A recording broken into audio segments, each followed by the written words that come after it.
সালমান আর মুনিয়া দুজনেই দুজনকে ভালোবাসে, কিন্তু তাদের ভালোবাসাটা ছিল অদ্ভুত। তারা দুজনেই বড়লোক বাবার সন্তান। ক্লাব, পার্টি, হই হুল্লোড়, মজ মস্তি এগুলোই ছিল তাদের স্বভাবের বড় একটা অংশ। আর বন্ধু বান্ধব নিয়ে কাটাতো তাদের দিন। আসল ভালোবাসাটা কি সেটা মনে হয় তারা দুজনের কেউই জানতো না। সালমান, এভাবে আর কতদিন চলবে? কেন বেবি, সমস্যা কি? এইভাবে খারাপ কি? বেবি, আমি তোমাকে কত ভালোবাসি। তোমার সব কথা আমি শুনি, কিন্তু তুমি কেন আমার কথা শুনতেই চাও না? তোমার কথা শুনতে চাই না মানে? আমিও তো তোমার সব কথাই শুনি। কই শুনলা? সে কবে থেকে তোমাকে বলছি আমাকে বিয়ে করো বিয়ে করো। তোমার তো কোনো মাথা ব্যথাই নেই। কেন বেবি, হঠাৎ তোমার এই বিয়ে নিয়ে এত মাথা ব্যথা কেন শুরু হলো? বেশ কতদিন যাবৎ আমার শরীরটা অনেক খারাপ যাচ্ছে। কেমন যেন বমি বমি পায়, নিজেকে কেমন যেন একটু অন্যরকম মনে হয়। সালমান সোজা হয়ে দাঁড়িয়ে মুনিয়ার কাছে এসে দুই বাহুতে হাত দিয়ে বলে, এই বেবি, কি বলছো তুমি এগুলো? তুমি আবার প্রেগনেন্ট হয়ে গেলে না তো? ঠিক বুঝতে পারছি না। সেরকম কিছু হলে তো মহা সমস্যা।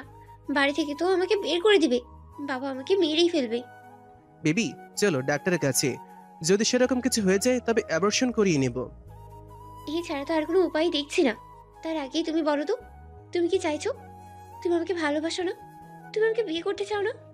যদিও প্রেগনেন্ট হয়েই থাকি, তবে বাচ্চাটা তো তোমার, অন্য কারণ না। আরে বেবি, ভুল কেন? ওই কথা বলেছি কারণ আমাদের এখনো বিয়ে করা হয়নি। এই মুহূর্তে যদি তুমি প্রেগনেন্ট হয়ে যাও তাহলে সমাজের মানুষ তোমাকে নানা বাজে কথা বলবে। বন্ধু বান্ধব থেকে শুরু করে সবাই তোমাকে নিয়ে কানাঘুষি শুরু করবে। তাই আর কি বলছিলাম অ্যাবর্শনের কথা। আর তখনই মুনিয়ার শরীর আরও বেশি খারাপ লাগতে শুরু করে। সে ধীরে ধীরে সালমানকে ধরে দাঁড়ায়। সালমান এই রকম অবস্থা দেখে মুনিয়াকে নিয়ে গাড়ির কাছে চলে আসে এবং গাড়ি স্টার্ট দিয়ে ওরা একটা ক্লিনিকে আসে। সেখানে পরীক্ষা নিরীক্ষার পর জানা যায় মুনিয়া সত্যি সত্যি প্রেগনেন্ট। এতে করে যেন মুনিয়া সালমান দুজনের মাথায় বাজ পড়ে। মুনিয়া তো কী করবে বুঝতে না পেরে সালমানের কলার ধরে বলে, এখন কি হবে বলো? কি করব এখন? বেবি, তুমি উত্তেজিত হইও না। চলো আমরা একজন অভিজ্ঞ গাইনি ডাক্তারের সাথে আলোচনা করি। আমরা তাকে এমন করে বলবো যেন আমরা দুজন স্বামী স্ত্রী। বাট এই মুহূর্তে বেবিটা রাখা আমাদের জন্য পসিবল না। কোনো না কোনো একটা সমস্যার কারণে আমরা আপাতত বেবিটা নিতে চাচ্ছি না। বলেই দুজনে ক্লিনিকের এক গাইনি ডাক্তারের কাছে যায়। ওই ক্লিনিকে তখন গাইনি বিভাগে কর্মরত ছিলেন ডক্টর জিনিয়া। মুনিয়া এবং সালমান দুজনেই ভেতরে প্রবেশ করলে জিনিয়া ওদের দুজনকেই বসতে বলে। তখনই সালমান জিনিয়ার দিকে তাকিয়ে বলে, ম্যাডাম, একটু কথা ছিল। আপনাদের কি খুব নার্ভাস মনে হচ্ছে? বেবির কোনো প্রবলেম হয়েছে কি? আসলে ম্যাডাম, ঠিক সেটা না। আমরা দুজন বাসা থেকে পালিয়ে বিয়ে করেছি। এখন পর্যন্ত কেউ এটা জানে না। তাছাড়া আমাদের ফ্যামিলিগত প্রবলেমও অনেক। এই মুহূর্তে বেবিটা রাখা আমাদের জন্য খুব একটা বাজে সিচুয়েশন তৈরি করবে। তাই আমরা চাচ্ছিলাম আপাতত বেবিটাকে। বুঝতে পেরেছি, আজকালকার জেনারেশনের ছেলে মেয়েরা তোমরা, কিন্তু একটা নিষ্পাপ বাচ্চাকে পৃথিবীতে আসার আগে মেরে ফেলাটা কতটা গুনাহের কাজ সেটা হয়তো তোমরা কল্পনা করতে পারবে না। তারপরে অনেক সময় পরিবেশের চাপে আমাদেরকে অনেক কিছু করতে হয়। তার আগে আমাকে ওর অনেকগুলো পরীক্ষা নিরীক্ষা করতে হবে। তারপর অবস্থা বুঝে ভেবে দেখা যাবে। ঠিক আছে ম্যাডাম, কি কি পরীক্ষা করতে হবে আপনি লিখে দিন। মুনিয়া চুপচাপ ছিল বিধায় ডাক্তার জিনিয়া মুনিয়াকে জিজ্ঞেস করে, আপনি কি বেবিটা রাখতে চাচ্ছেন না? মানে আপনার হাজব্যান্ড সব বলে যাচ্ছে সেই তখন থেকে, আপনি খুব চুপচাপ আছেন। জি না ম্যাডাম, আপাতত অনেক বড় প্রবলেম হয়ে যাবে, তাই আর কি। বুঝতে পেরেছি ব্যাপারটা। আমি কিছু পরীক্ষা লিখে দিচ্ছি, যদি এগুলো ওকে হয়ে যায় তবেই আপনি অ্যাবর্শনের জন্য তৈরি হতে পারবেন। আজকে পরীক্ষাগুলো করিয়ে যাবেন, কালকে রিপোর্ট দেখে আমি সব প্রস্তুতি নিব। সালমান আর মুনিয়া চোখাচোখি করে মাথা নাড়িয়ে বলে ঠিক আছে। তারপর তারা সেদিনের মতো চলে যায়।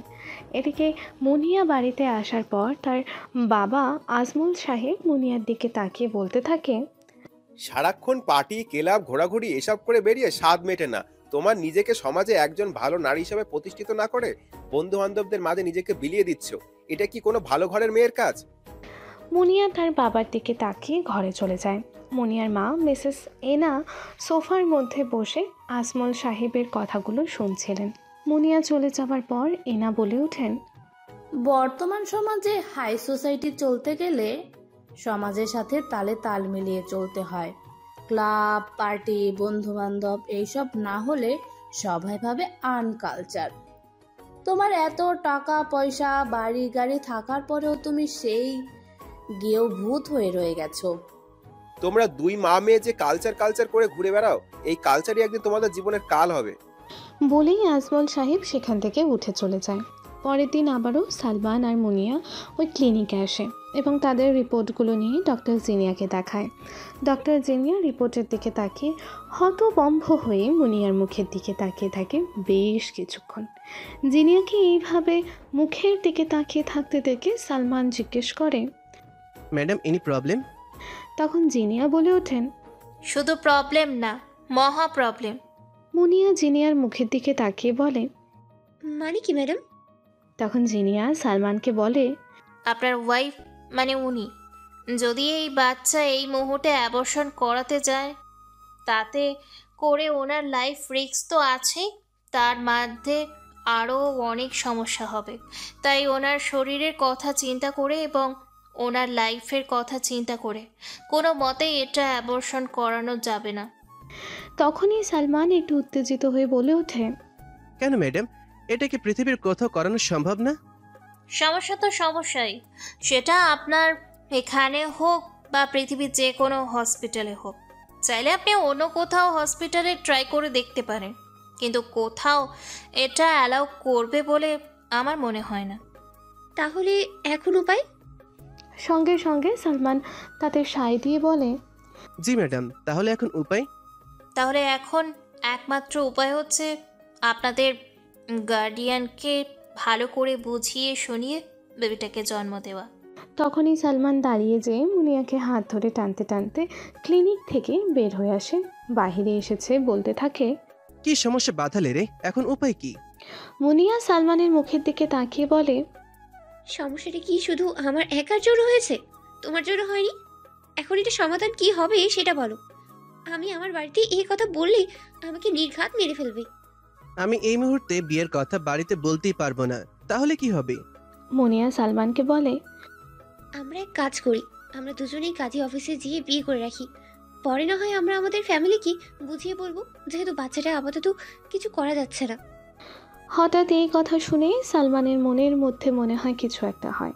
সে রাজি হয়ে যায়। তারপর তারা দুজনেই কাজী অফিসে যেয়ে বিয়ে করে, কিন্তু বিয়েটা গোপন থাকে। 9 মাস পরের কাহিনী। মুনিয়ার লেবার পেইন ওঠে।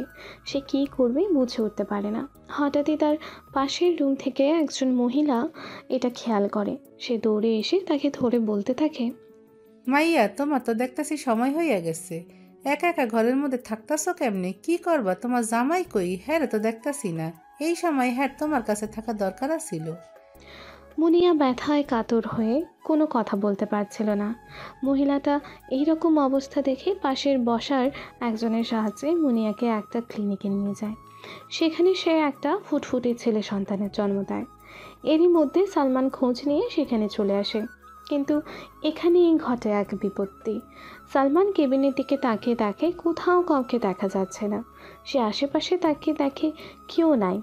তখনই সে কী করে বাচ্চাটাকে একটা কাপড় দিয়ে পেঁচিয়ে নিয়ে বের হয়ে যায়। যেই মহিলাটি মুনিয়াকে এখানে নিয়ে এসেছিল সেই ঘটনাটি দেখে ফেলে, আর সে সালমানের পিছু নেয়।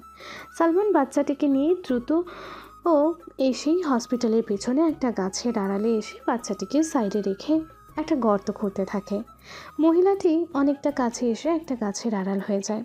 সে সালমানের সমস্ত ঘটনা দেখতে থাকে।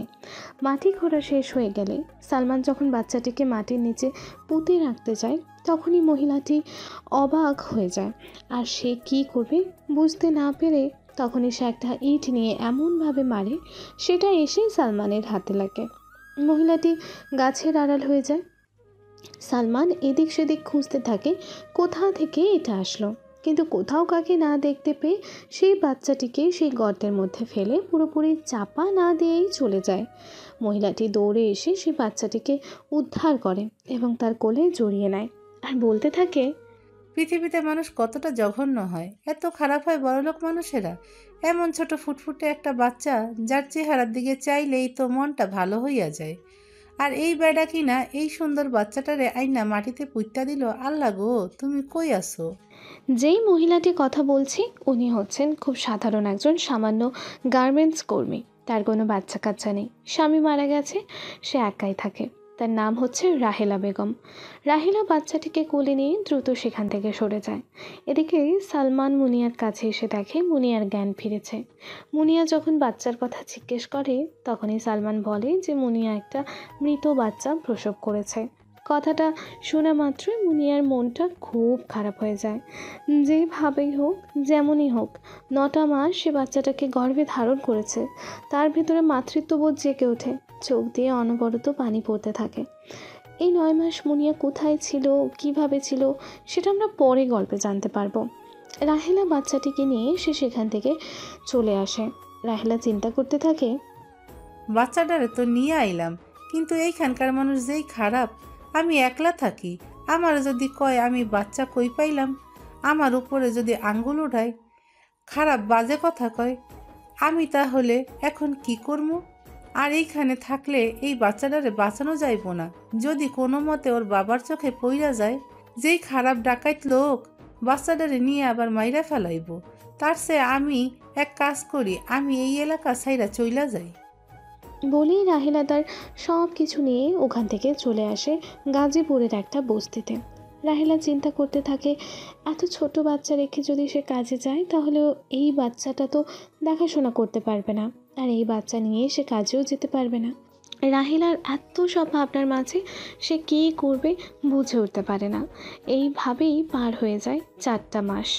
রাহেলা তখন অনেক অভাব দেখা দেয়। কাজে না গেলে সে খাবে কি, বাচ্চাকে খাওয়াবে কি? তাই অনেক ভাবনার পর সে সিদ্ধান্ত নেয় বাচ্চাটাকে একটা এতিমখানায় দিয়ে দেবে। প্রয়োজনে সে মাসে মাসে যে দেখে আসবে, এতে করে বাচ্চাটাও ভালো থাকবে, সে নিজেও বাঁচতে পারবে। তা না হলে দুজনকেই না খেয়ে মরতে হবে। রাহেলা তখন গাজীপুর এক এতিমখানায় বাচ্চাটিকে নিয়ে যায়। এতিমখানার ম্যাডাম যখন জিজ্ঞেস করে এত ছোট বাচ্চা কে কেন সে দিতে আসে, তখন সে বলে, ম্যাডাম, আমি একলা মানুষ, এই বাচ্চা লইয়া আমি কোনো কাজ করতে পারি না। বাচ্চারে খাওয়ামু কি, নিজে খামু কি, হেল্লাই গাই বাচ্চাটারে এতিমখানায় দিতে আইছি। সাত কইরা কি কেউ কারো কোলের সন্তান এতিমখানায় দিয়ে যায়? রাহেলার কথা শুনে এতিমখানার ম্যাডামের খুব মায়া হয়। সে বাচ্চাটিকে নিজের কোলে নিয়ে নেয়। তারপর থেকেই শুরু হয় তার এতিমখানার জীবন। ম্যাডাম বাচ্চাটির নাম দেয় শাহিন। এভাবে দিন গড়িয়ে যায়, মাস গড়িয়ে বছর কেটে যায়, 5টা বছর। ম্যাডাম বাচ্চাটিকে খুব আদর করে। এতিমখানার অন্যরা মোটামুটি দেখাশোনা করে, কিন্তু বাচ্চাটির কপালে বিপদ নেমে আসে তখনই যখন সবাই বুঝতে পারে বাচ্চাটা চোখে কম দেখে। অনেক সময় খেয়াল করে সেই একটা রেখে অন্যদিকে চলে যায়, বা তাকে একটা কিছু দিতে বললে সে অন্যটা নিয়ে যায়। এই থেকে বুঝতে পারে যে বাচ্চাটা হয়তোবা দৃষ্টি প্রতিবন্ধী। তখন শুরু হয় এতিমখানায় সবার অবহেলা। বাচ্চাটাকে যে যেভাবে পারত সে সেইভাবেই অত্যাচার করত। এতিমখানার ম্যাডাম যখন দেখলো এই অবস্থা, তখন সে সিদ্ধান্ত নিল বাচ্চাটাকে একটা প্রতিবন্ধী স্কুলে ভর্তি করাবে।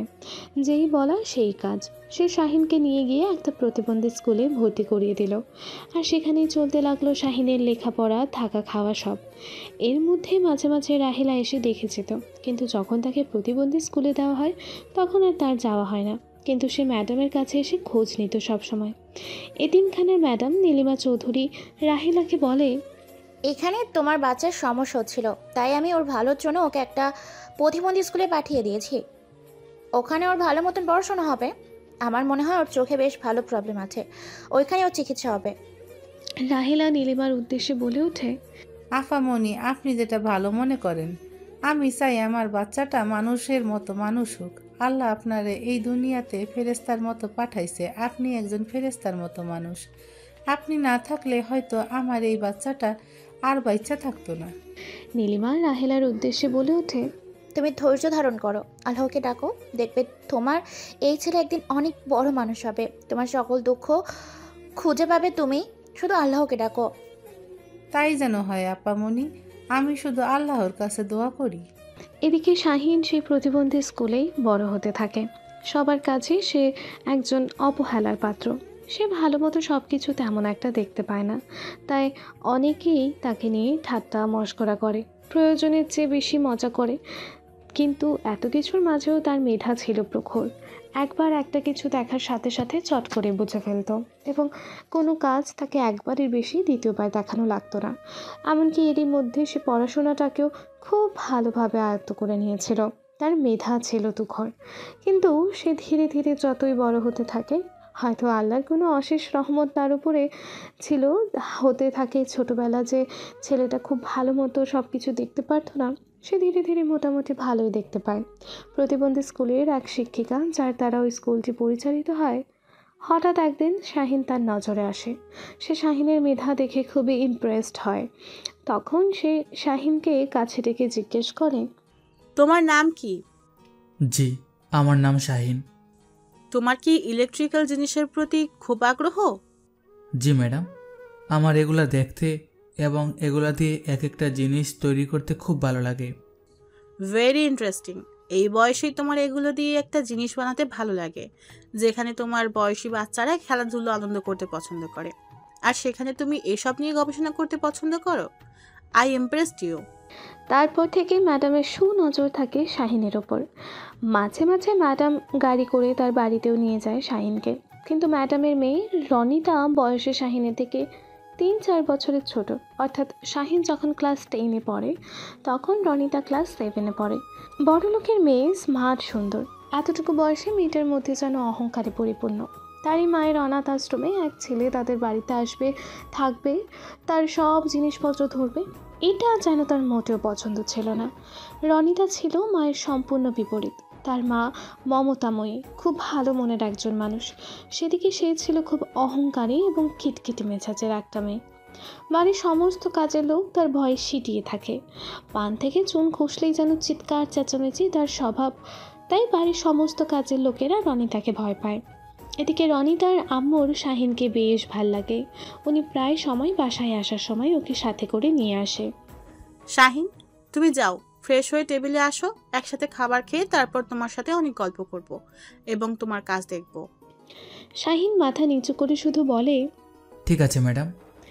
তারপর খাবার টেবিলে শাহিনকে দেখেই রনিতার মেজাজটাই গরম হয়ে যায়। সে তার মায়ের দিকে কটমট চোখে তাকায়, কিন্তু মাকে সে ভীষণ ভয় পায়, তাই সামনাসামনি কিছু বলতে পারে না।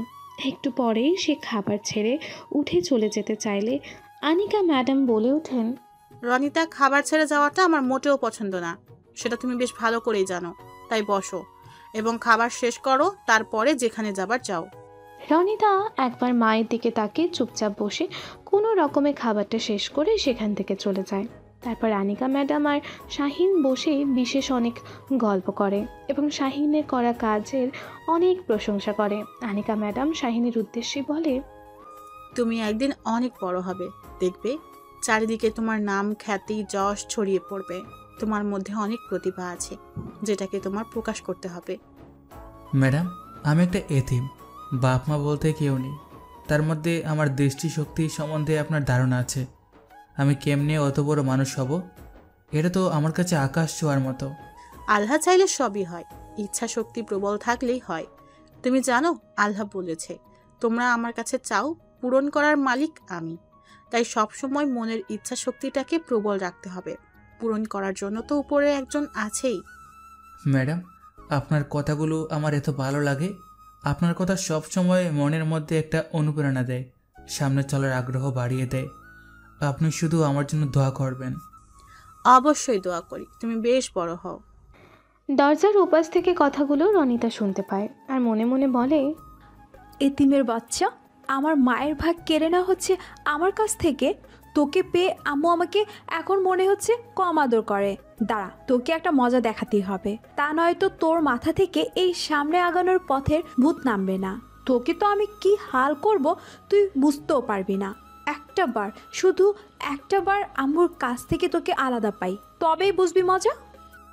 এর মধ্যে দেখতে দেখতে শাহিনের এসএসসি পরীক্ষা শুরু হয়ে যায় এবং সে খুব ভালোভাবে পরীক্ষা শেষ করে। সে সেখানে থাকে। এখন সে সেই স্কুলের ছোট ছোট বাচ্চাদের অনেক কিছু শেখায়। হঠাৎ করেই একদিন আনিকা ম্যাডাম শাহিনকে ডেকে বলে, শাহিন, তুমি একটু কষ্ট করে আমাদের বাড়িতে যাও। সেখানে গিয়ে এই কাগজটা বাসার কেয়ারটেকারকে দিবে এবং উনি তোমাকে একটা প্যাকেট দিবে। ওটা খুব সাবধানে আমার কাছে নিয়ে আসবে। শাহিন যখন রনিতাদের বাড়িতে আসে তখন সে দেখতে পায় বাড়িতে কেউ নেই, কেমন ফাঁকা ফাঁকা। সে একটু পা টিপে টিপে সামনের দিকে এগোলো।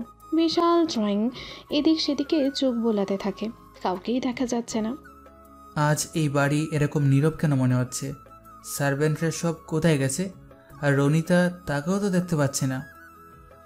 শাহিনকে এইভাবে এদিক সেদিক তাকাতে দেখে ওপর থেকে নেমে আসে রনিতা আর সামনে এসে বলে, চোরের মতো এভাবে বাড়ির ভিতরে প্রবেশ করছেন কেন? আর এইভাবে এদিকে সেদিকে তাকাচ্ছেন কেন? চুরি করার মত আছে নাকি? চুরি কেন করতে যাব? আমি তো এখানে একটা বিশেষ কাজে এসেছি। ও আচ্ছা, তাই নাকি? তোমার মতো ছেলের আবার বিশেষ কাজ, তাও কি না আমাদের এই ফাঁকা বাড়িতে? তা কি তোমার এমন বিশেষ কাজটা শুনি? তখনই শাহিন হাতের কাগজটা রনিতার দিকে বাড়িয়ে দিয়ে বলে, তোমার আম্মু এটা কেয়ারটেকারকে দিতে বলেছে, সেই জন্য তাকে খুঁজছিলাম। শাহিনের মুখে তুমি শব্দটা শুনে যেন রনিতার মাথায় আগুন ধরে যায়। কত বড় সাহস! এরকম একটা অসভ্য এতিম ছেলে তাকে তুমি করে বলছে। রনিতা ভাবে আজকে তো আম্মুর সাথে নেই, মজা বোঝানোর উপযুক্ত সময় এটা। তখনই রনিতা রেগে যেয়ে বলে, এই অসভ্য ছেলে, তোর কত বড় সাহস! তুই আমাকে তুমি করে বলছিস? তুই জানিস না আমি তোর ম্যাডামের মেয়ে? হ্যাঁ, জানবো না কেন, জানি তো তুমি আমার ম্যাডামের মেয়ে। বাট তুমি তো আমার থেকে বয়সে ছোট, তাই তুমি করে বলছি। তুমি করে বললে সমস্যা কোথায়? রনিতার মাথায় যেন আগুন ধরে যায়। সে রেগে মেগে বলতে থাকে, এতিমের মুখে এত বড় কথা? তোর মতো ছেলে এত বড় কথা বলে কিভাবে? নিজেকে দেখেছিস কখনো আয়নায়? আমার মনে হয় না তুই কখনো আয়নায় দেখেছিস নিজেকে। আর এই, তোর আশেপাশে আয়না আছে তো? যদি না থাকে তবে এক কাজ করিস, বড় বড় শোরুমগুলো আছে না, ওগুলোর সামনে যেয়ে দাঁড়িয়ে যাস। আশেপাশের বড় সাইড দিয়ে নিজেকে দেখতে পারবি, ভিখারির বাচ্চা। আর যদি কখনো তোকে আমার আশেপাশে দেখি তবে তোর সেই দিনই হবে সবচেয়ে ভয়ঙ্কর দিন। Do you understand? ওহ, আমিও না কাকে ইংরেজি বলছি, যে নাকি ভালো বাংলায় জানে কিনা সন্দেহ, তাকে বলছি ইংরেজি। শাহিন চুপচাপ রনিতার কথাগুলো শুনে যায়, কারণ এখানে তার বলার কিছুই নেই। কারণ সত্যি সত্যি তো সে একজন এতিম, আর এই রকম এতিম একটা ছেলে এত বড়লোকের মেয়েকে তুমি করে বলাটা তার ঠিক হয়নি। তাই শাহিন মাথা নিচু করে বলে, সরি ম্যাডাম, আমার ভুল হয়েছে। ম্যাডাম আমাকে একটা প্যাকেট নেওয়ার জন্য পাঠিয়েছিল, সেই জন্য আমি আসছিলাম। ঠিক আছে, আর কখনো কোনো দিন আমি এখানে আসবো না। বলেই শাহিন সেখান থেকে চলে আসে। স্কুলে আসার পর যখন আনিকা ম্যাডাম শাহিনের দিকে তাকায়, সে শাহিনকে কিছুটা অস্বাভাবিক দেখতে পায়। সে যখন প্যাকেটের কথা জিজ্ঞেস করে তখন শাহিন শুধু ছলো ছলো চোখে তার দিকে তাকায় আর বলে, সরি ম্যাডাম, আমার মাফ করে দেন। আমি আসলে আপনার প্যাকেটটা নিয়ে আসতে পারি নাই, কারণ আমি আপনাদের বাসায় যাওয়ার পর কাউকে খুঁজে পাই নাই। আনিকা ম্যাডাম ঠিকই বুঝতে পারে বাসায় নিশ্চয়ই রনিতা ছিল, আর সেখানেই সে শাহিনকে কিছু বলেছে। তা নয়তো এই ছেলের মুখের অবস্থা এইরকম হওয়ার কথা না। আনিকা ম্যাডামের অনেক খারাপ লাগে। শাহিনের মুখটাকে দেখে সে তার রুমের মধ্যে শাহিনকে ডেকে পাঠায়। শাহিন এসে মাথাটা নিচু করে চুপচাপ দাঁড়িয়ে থাকে। আনিকা জিজ্ঞেস করে, সত্যি করে বলো তো, ওখানে যাওয়ার পর তোমার সাথে কি হয়েছে? না ম্যাডাম, কিছু হয় নাই। তুমি আমাকে সত্যি কথা বলবে? শাহিন শুধু ততটুকুই বলে, ম্যাডাম, দুনিয়াতে একজন এতিমের কোনো দাম নেই, আর কোনো অধিকার থাকতে নেই, তার কোনো ভালো লাগা থাকতে নেই। আনিকা ম্যাডাম যা বোঝার বুঝে যায়। সে আর তখন কিছুই বলে না। স্কুল থেকে বাসায় এসে সে তার বিশ্বস্ত এক সার্ভেন্টকে জিজ্ঞেস করে বাড়িতে আর কিছু হয়েছে কিনা। তখনই সার্ভেন্ট রনিতার করা ব্যবহারের কথা বলে দেয়। তারপর থেকে ম্যাডাম আর কখনো শাহিনকে ওনাদের বাড়িতে নিয়ে আসেনি। কিন্তু উনি যা করেছেন সেটা ছিল বিশাল বড় মনের পরিচয়। সে তার নিজের সমস্ত খরচ দিয়ে শাহিনকে বাহিরে পড়ার জন্য পাঠিয়ে দেয়। সে অনেক চেষ্টা করার পরও তার নিজের মেয়েকে কোনো মতেই জেদ এবং অহংকার থেকে বাহিরে আনতে পারছিলেন না। তাই তিনি সিদ্ধান্ত নেন মেয়েকেও সে বাহিরে পাঠিয়ে দেবে। এরপর কেটে যায় 8টা বছর। সব কিছুই চেঞ্জ। বিমানে বসে আছে একটি মেয়ে, অস্থির, কিছুটা হাঁসফাঁস করছে দেখে মনে হচ্ছে কোনো কারণে সে একটু বিরক্ত। এর মধ্যে হঠাৎ দেখে বিমানে কেমন নীরবতা। হঠাৎ সামনে তাকাতেই দেখে আশেপাশে 5-7 জন বডিগার্ড সহ একজন লোক বিমানে প্রবেশ করছে। গায়ে তার ইউনিক ব্লেজার, চোখে কালো সানগ্লাস, চুলগুলো স্পাইক করা। বডি ফিটনেস মাশাল্লাহ কোনো হিরোদের থেকে কম নয়। মাথার চুলগুলো উড়ে কপালে এসে পড়ছিল।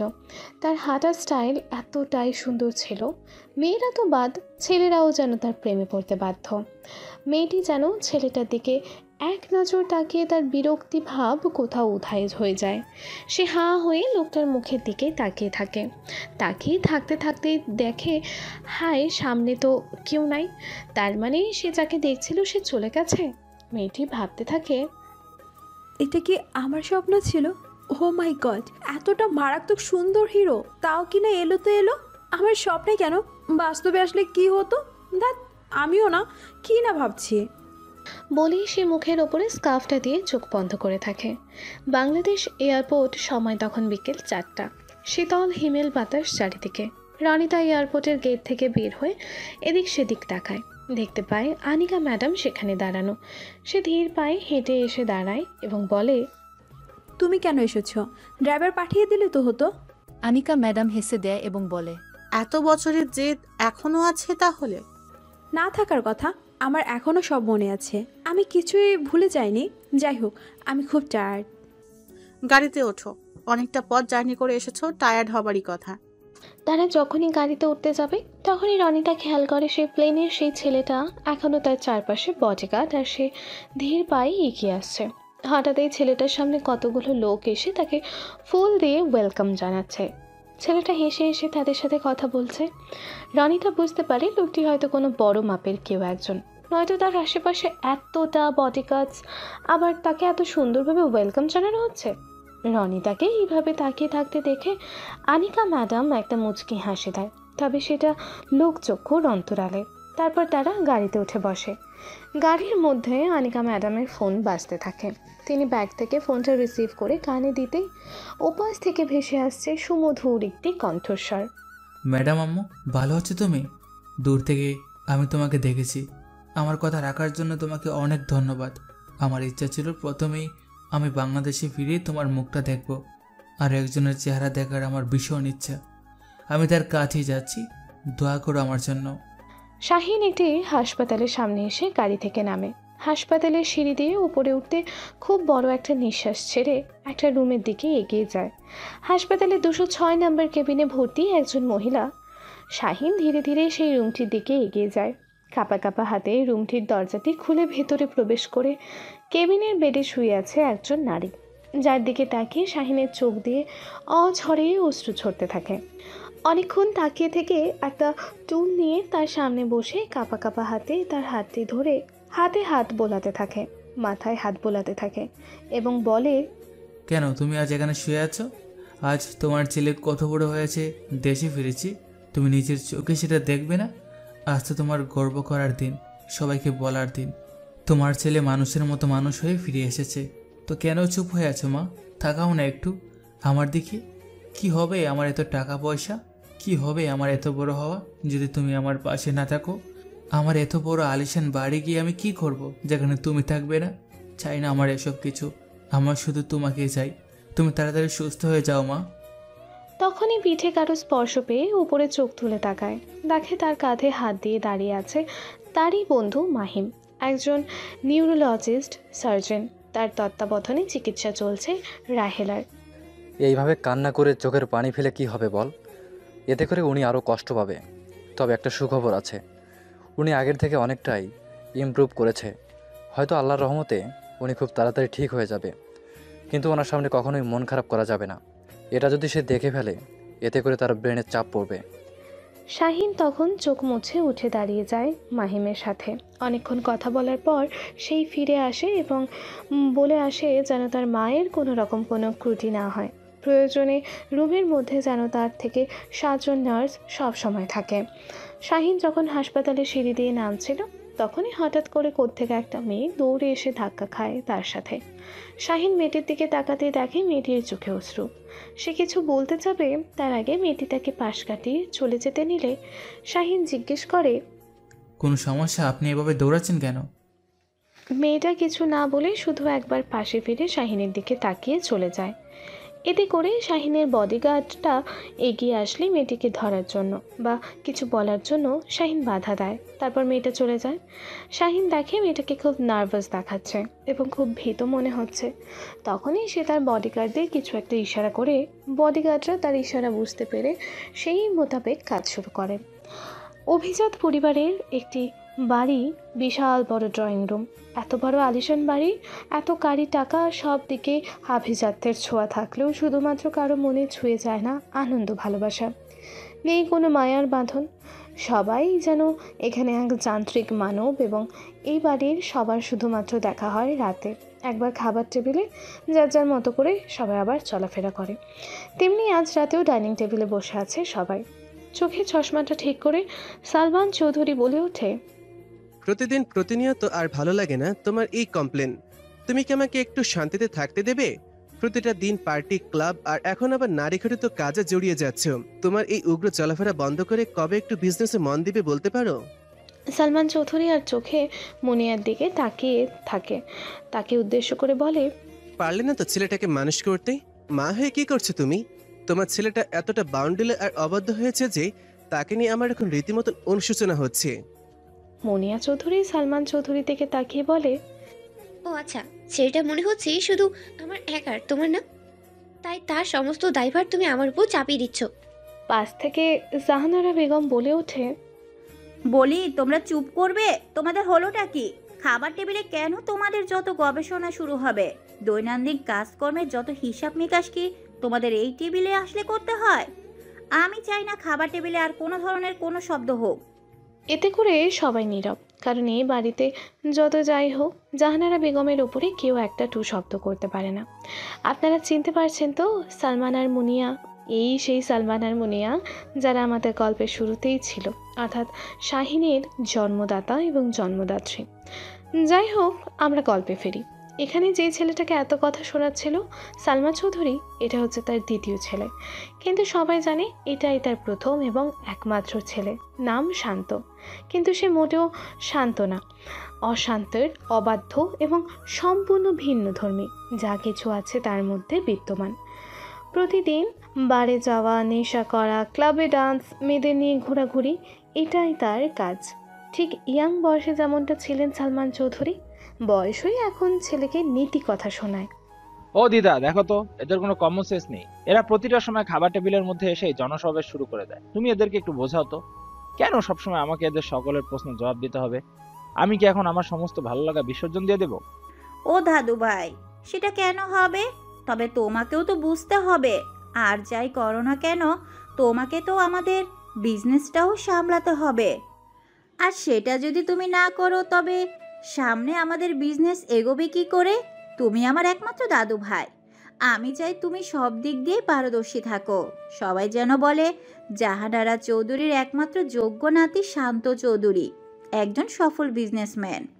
পেছন থেকে কেউ একজন শব্দ করে বলে ওঠে, হয়তোবা সেটা এখন আর সম্ভব না। তখনই সবার নজর যায় পেছনের দরজার দিকে। তাকে দেখে সোহান সাহেব অর্থাৎ শান্তর ছোট্ট চাচু এগিয়ে এসে সোফায় পুষতে পুষতে বলতে থাকে, আমাদের বিজনেসের মধ্যে কারো কালো ছায়া পড়েছে। আজ ম্যানেজার সাহেব যে খবর দিল তাতে তো মাথা ঘুরছে ভাইয়া। তুমি কিছু জানো কি? তখনই সালমান বলে ওঠে, কি বলছে ম্যানেজার সাহেব? আমাদের কোম্পানির অন্য যে কোম্পানির শেয়ারের হোল্ডার হওয়ার কথা ছিল তারা আর আমাদের সাথে শেয়ার করতে চাচ্ছেন না। সালমান বসা থেকে উঠে দাঁড়িয়ে যায় আর বলে, কি কারণে করতে চাচ্ছে না?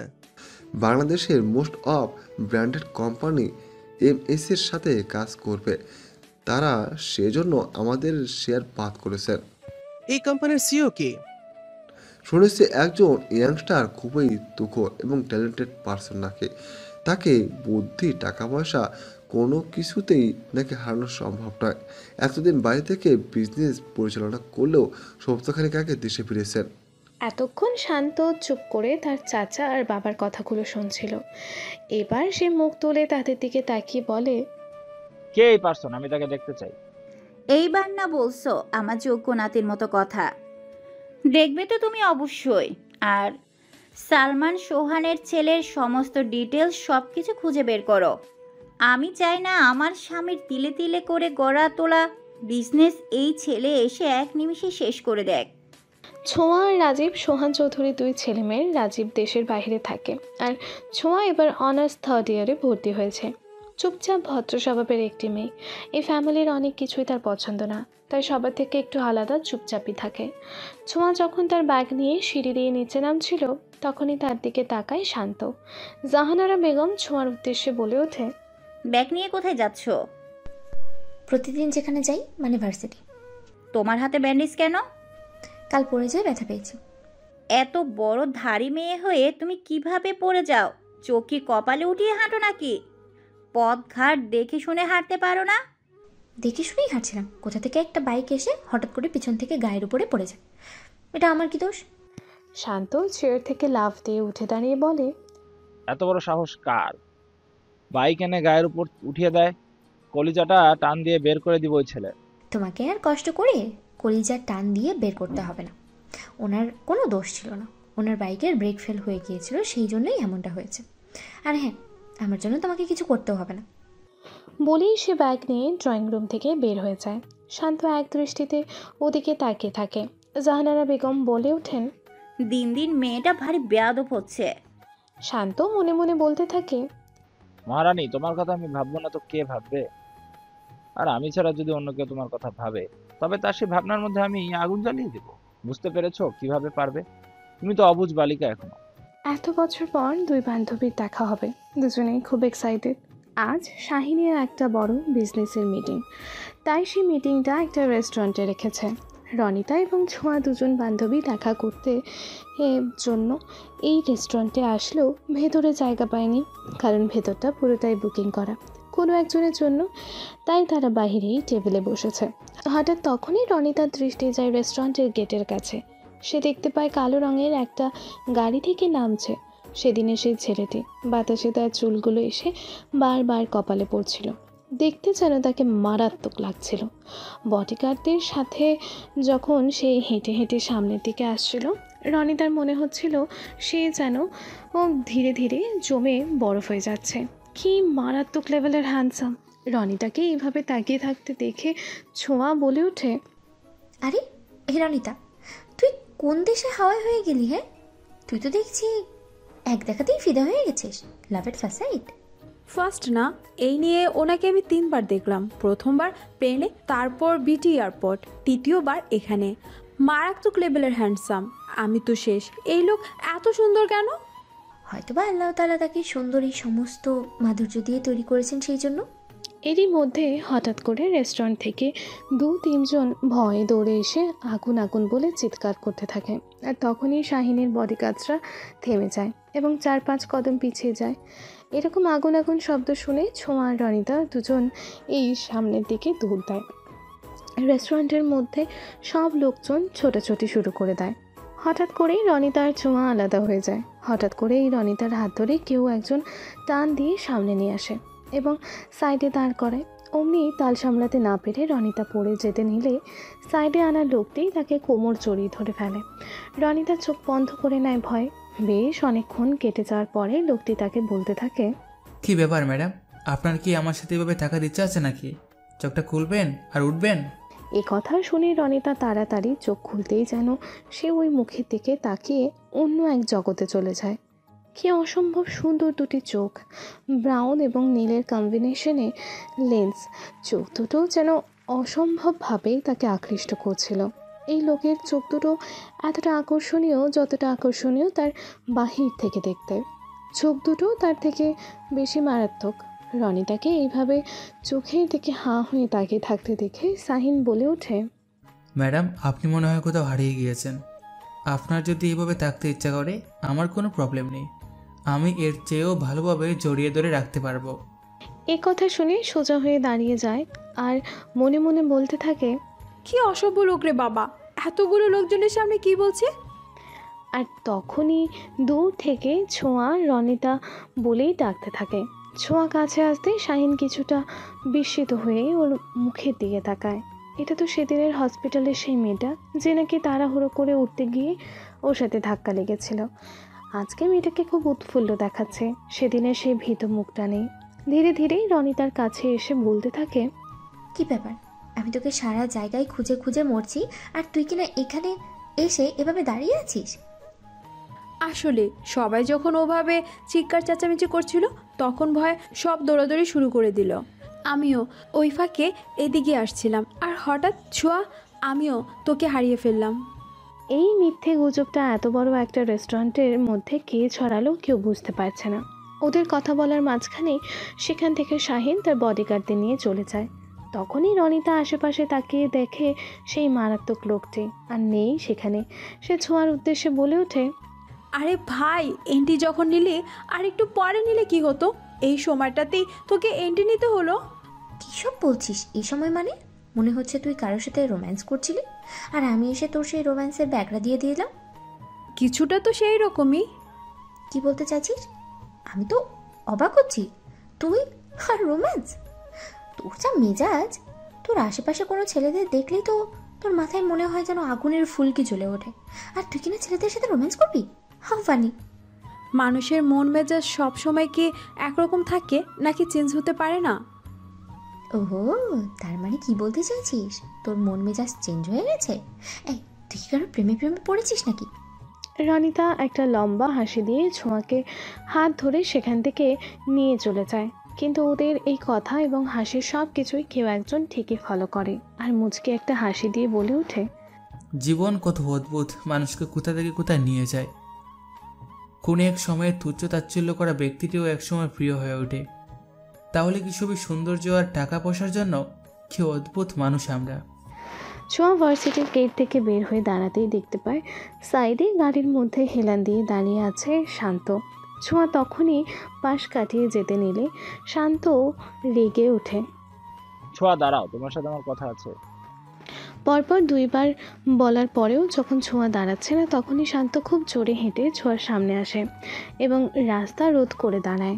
বলে, কানে শুনতে পাচ্ছ না আমি যে তোমাকে কখন থেকে ডাকছি? শুনেছি, কিন্তু দাঁড়ানোর প্রয়োজন মনে করছি না। তুমি মনে হয় ভুল বুঝে যাচ্ছ ছোঁয়া। আমি কিছুই ভুলে যাচ্ছি না, আমার সব মনে আছে। আপনি শান্ত চৌধুরী, জাহানারা বেগমের প্রাণপ্রিয় নাতি। আপনার অনেক পাওয়ার। এছাড়াও আরেকটা পরিচয় আছে আমার। হ্যাঁ আছে তো, আপনি আমার কাজিন। আর এই যে আপনার যতগুলো পরিচয় সবগুলোই আমার কাছে তুচ্ছ, এর একটাও আমার কাছে ভালো লাগে না। আর আপনি এইভাবে রাস্তায় আমাকে কেন ডিস্টার্ব করছেন? আমি তো তোমাকে ডিস্টার্ব করতে চাইছি না, শুধু কথা বলতে চাচ্ছি। বাড়িতেও তুমি আমাকে ইগনোর করো, এখানেও সেটাই করছো। এবার কিন্তু আমি কথা বলার জন্য অন্য রাস্তা বেছে নেব। কি করবেন? জোর করে ধরে নেবেন? আপনি সেটা অবশ্য পারবেন, কারণ এটা আপনার দ্বারা মোটেও অসম্ভব কিছু না।